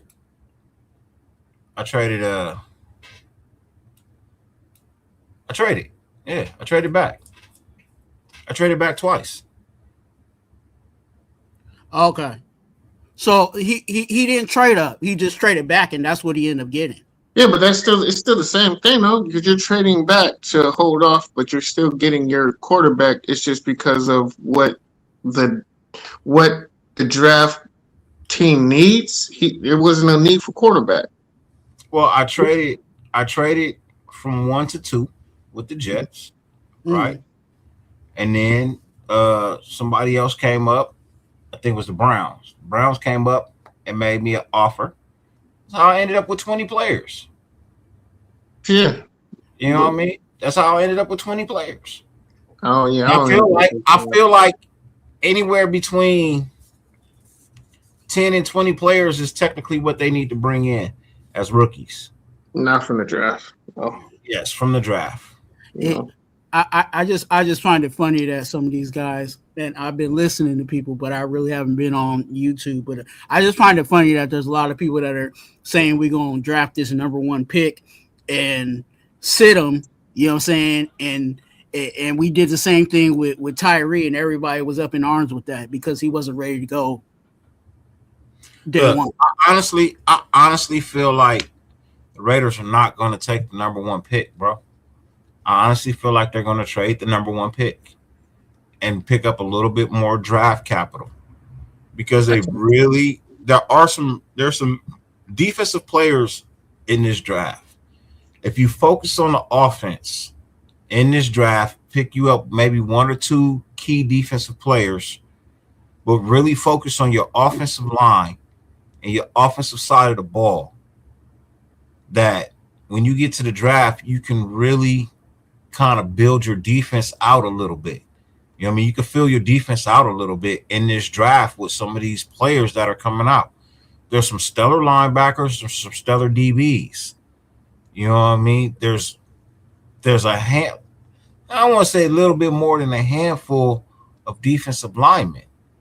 You know, it's not a ton of them, but if you operate the draft correctly and properly and find your way into the spots to get some of these dudes, you could really improve your defense. But that's the problem. The Raiders are going to be hampered because if we get rid of Max, we need to revamp the whole D-line. I don't think the Raiders are getting rid of Max. Max is going to hold it. I think Max means too much to the Raiders, and the Raiders mean too much to Max, bro. I love your outfit. We gotta stop. We gotta stop. Until you get it. We gotta stop that. It's not that no more. Here's my thing, JT. Right now, some people don't think that this is true, but there's a lot of people in the building that do feel that this is true. That Max Crosby is kind of the heart and soul of the Raiders right now. Right now, look. I get what you're gonna say. I probably would tend to agree with you a little bit about it, but the fact of the matter is, man, why can't I get a regular screen? I'm getting all this extra shit, bro. Like, just want a regular screen. My issue with Max is that, and this organization is that if they don't commit to, again, like we were talking about earlier, I think they lost the identity of commit to excellence. And when you commit to excellence, you're committing to Max Crosby. And by committing to Max Crosby, that means bringing in talent to help Max Crosby. And that's simple as that. If we go another year or another season and we don't draft like a Ruben Bain or somebody, or bring in somebody opposite side of Max Crosby that's really going to help on that other side, then we need to get rid of Max Crosby, because you're just wasting years. And for Max Crosby, let's be honest with Max Crosby. Max Crosby's on one good leg. So there might end up being a situation that if we don't do nothing to this D line, we're not going to have anybody at all. Because if Max Crosby's leg goes down, then we really ain't got no pass rush. Tell me somebody right now on our D line that's getting after it. Tyree. Okay. He had a sack last game, or I don't know, I'm bullshitting. And that could be debated. Well, Tyree does this shit every year, bro. No, I'm BS. Sudden, you know what I'm saying? Like, bro, where you been? Y'all already know how I feel about him. Unless he starts watching Reggie White type of game film, I ain't got no time for that, dude. But my thing's like this. I hear you, Dirty. Everyone sees the optic that Max Crosby is the heart of this team. There's only one problem. He doesn't want to be the heart of the team anymore. They took that from him when they benched him. Should he be the heart of the team? Absolutely. Everyone's going to look at it as him as the heart of the team. Yeah, because he's a heart player. He plays with everything he has. Absolutely. Look, I've been watching football for many of moons now, bro. I am 46 years old. I've been watching football since I was 3. I've been watching football, been in love with football since I was 3. There aren't many players I can put above Max Crosby when I've watched these players play with maximum, and I do mean maximum effort, give everything they have, and just play to the motherfucking end of the game, bro. They give it all they got. It ain't been a lot, and I've watched a lot of players, but there's probably maybe about 5 or 6 players I could name. Yeah, but that backfires when he's that type of player. You bench him, and the first thing he does is go on Instagram and show you I got that step back jumper. That's the first thing he did, was say, you know what? Since you're gonna bench me, hey, I'm healthy, y'all. The leader. Look at this step. Let me show you my James Harden. J-Dog, I said I said the only way you can see me trade, and then I'm not even saying it's the only way you can see me trade Max Crosby, but I put a trade offer out on the table, and I asked the chat to comment as to how they would feel about it. Man, if the Dallas Cowboys call and said we'll trade you first CeeDee Lamb for Max Crosby, would you take that fucking trade? No. I'm not taking a problem. I'm not taking he's a problem. You're just engulfing someone else's problem. You're trying to pull him up. No, you want to give me more. You need him. You gotta throw me some picks. Hey, if we doing that deal, you gotta throw me some picks. Yeah, you ain't gonna give me no problem that you have on your hands. CeeDee Lamb is a problem. George Pickens is a problem for Dallas. I'm not taking a problem off your hands. Now, if you're gonna say, I said it earlier, JT. I said it earlier, bro. I'm telling you right now, bro. There is no way in the world fucking Dallas lets fucking George Pickens walk out of the building, bro. They are going to throw any and everything they got to throw at him to keep him. If they got to exceed the salary cap and take the penalty, they will. You overvaluing that. You're overvaluing the season he had because he's better. He's the best wide receiver they had this year, bro. Yeah, because he needed a contract. And you know how people are in contract years. I know, but I'm just saying.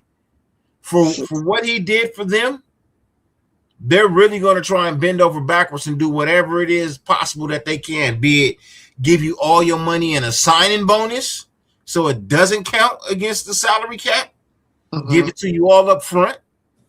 You know what I mean? Because the Jones family ain't broke. No. They not broke.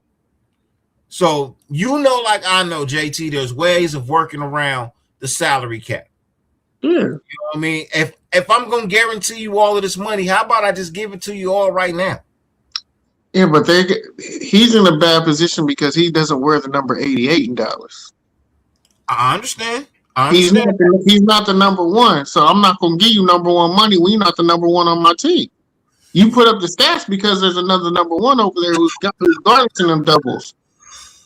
But he lost all his value when CD got hurt, and he was the number one, and he couldn't catch a goddamn thing.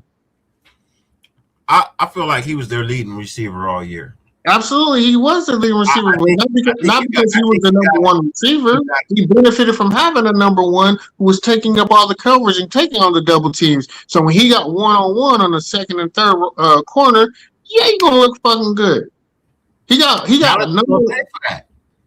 Yeah, but you're not going to pay for that when our number one goes out and then he starts showing like you. First off, we're talking about Jerry Jones. Jerry Jones going to pay for that, bro. He ain't going to pay him. Jerry Jones has been stingy lately. Jerry Jones has been throwing money at people like that. Look, I honestly believe this might be his last year in control. Yeah, honestly, this might be his last year in control. It's like give or take because he lets it go, but when it's time when the cameras go on and it, nah, he's still Jerry. But this is the thing, you could tell. I'm saying, look, he could be Jerry in front of the cameras all day long, right? Yeah. But once he's Jerry, you can't turn it. Doors can still be made by other people. He can just be an off piece. I'm telling you, that you can't turn off that type of when you're Jerry Jones. You know what? That personality, you can't turn that off, man. You don't listen to nobody, and it still says Jerry Jones. I know his son is running the thing, but when Jerry's on, you listen. You shut the hell up. Let's put a pin in that till tomorrow. I'm 20 minutes past the 2 hour mark. Mm-hmm. Oh, you see, you got lucky. I was about to hit you.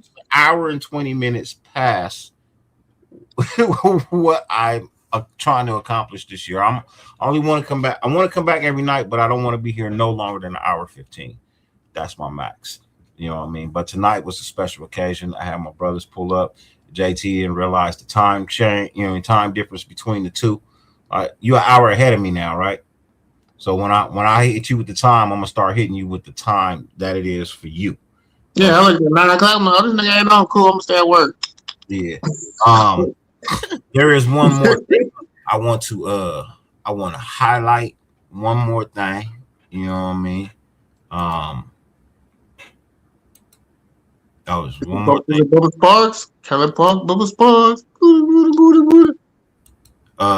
Yeah. So I want to bring life to a rapper. You know what I mean? Maybe some of y'all seen him. Maybe some of y'all haven't. I'm not 100% sure.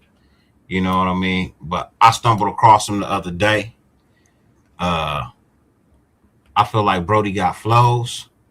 So I want y'all to check this dude out. You know what I mean? Check out the song. Check out the video.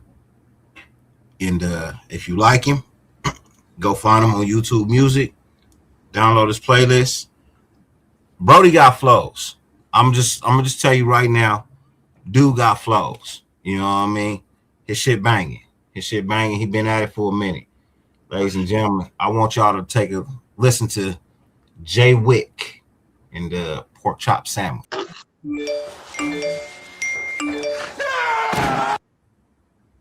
Sounded like who? No, I remember saying that when I first heard him, I thought it was Paul Wall at first. Right? But then when I heard him, like, wait, why does this shit sound familiar? But I forgot. Yeah. I never knew his name. Jay Wick. He's been all over like my my social media and Twitter page. Brody blowing up. He did a freestyle, you know, or not a freestyle, but a moment in the light, you know what I mean? And he did that song. That shit went viral. You know what I mean? The song went viral. All the content creators all the reactors, they all reacting to it. You know what I mean? They all giving him props. They all co-signing them. But for me, I saw it on one of those, you know what I mean? Because I follow cats like, you know what I mean? No Shaq, you know what I mean? No Life Shaq, you know what I mean? Brody over in Vegas. Why am I forgetting his name right now? Because Screwface John, you know what I mean? I watch Screwface John, yeah, you know what I mean? And the Reactors Guild, I watch the Reactors Guild a lot too. So you know what I mean? I watch Ross and them. I forget old boy name, but it's Ross and somebody. You know what I mean? There's two Raider fans that do it. They call it Vegas something. I forget right off the top of my head. They call it Vegas something, but you know what I mean? So I watched, and when I heard it, I said, oh, well, let me go see what else he got. Is he a one-hit wonder, or did he actually make some shit? I'll play some more shit for him later. You know what I mean? Tomorrow night, I'll play another track from him.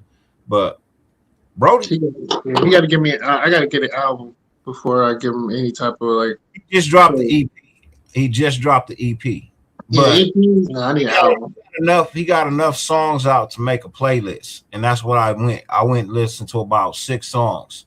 You know what I mean? And all 6 songs that I heard were good songs. You know what I mean? They were on point. You know, Brody been at it for a while though, so everybody make it. You can hear, you can hear it.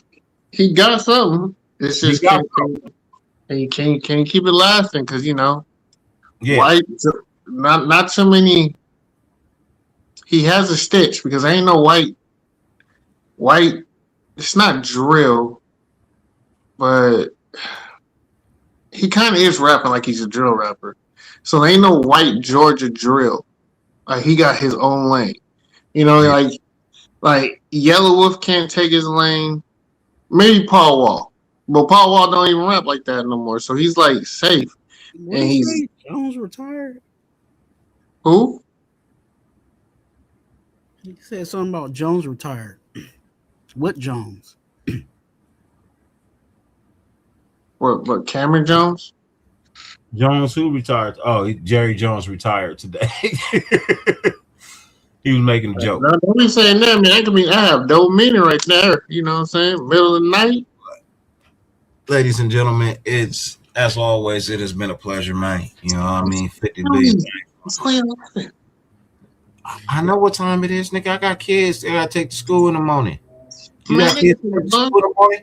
You got kids to take to school in the morning? Huh? I got 2 little dogs. I gotta wake up at like 6 a.m. to walk all the time. That's your problem. Nobody told you to get dogs. They're not even mine. They're my mom's. Again, Sound like something you volunteered for.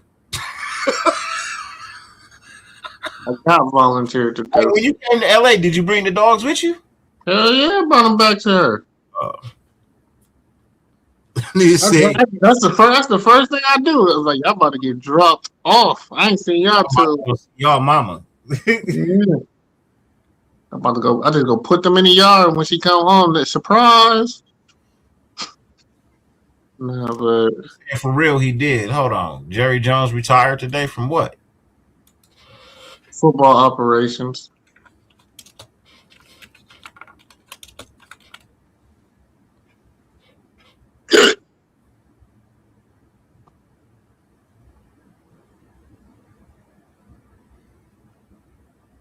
Yeah, hey, that sounds good to me. I told you. Man, bro, I didn't even see that shit. I'm telling y'all, man, I'm seeing shit, man. I'm telling y'all, ride the wave while I'm seeing it, bro. I'm telling you, ride the wave while I'm seeing it, bro. Ride the wave while I'm seeing it, bro. I called the Tomlin thing before it happened. Oh, yeah, he had to have a deep one. This year, weeks ago, I said it was time for him to step off. It was probably going to step down and let his sons take over. Bro, ride the wave while I'm seeing it, bro. Wait, his sons are coaching? Huh? Said his sons are coaching? No, Stephen No. Glenn. They're going to take over the team. Who? Jones' I son. thought you said about Mike Tomlin, not Jerry Jones. Yeah, Jerry- his son's already been doing it. I said it last night. I don't know if you saw last night's show, but I said it last night. Mike Tomlin will not be the head coach for the Pittsburgh Steelers by the end of tomorrow. I said Monday morning he will not be the fucking Pittsburgh Steelers head coach anymore. That's going to be another vacancy, because I was talking about teams that were going to be vacant, and I was like, there's going to be another team tomorrow that's going to be added to the head coach vacancy list that is going to be way more attractive than any team, and that's going to be the Pittsburgh Steelers, because Mike Tomlin will not be the head coach there next year. And as we all know, when you get the job at Pittsburgh, you were there for 10 plus years. You got to be good to be there that long. I don't think I see them going in the purgatory like that. Has Pittsburgh had in the existence of the Pittsburgh Steelers? They're bat. Technically, they're batting 1,000 because every coach has been there. Yeah, they hit on every coach. Every coach won a Super Bowl with them.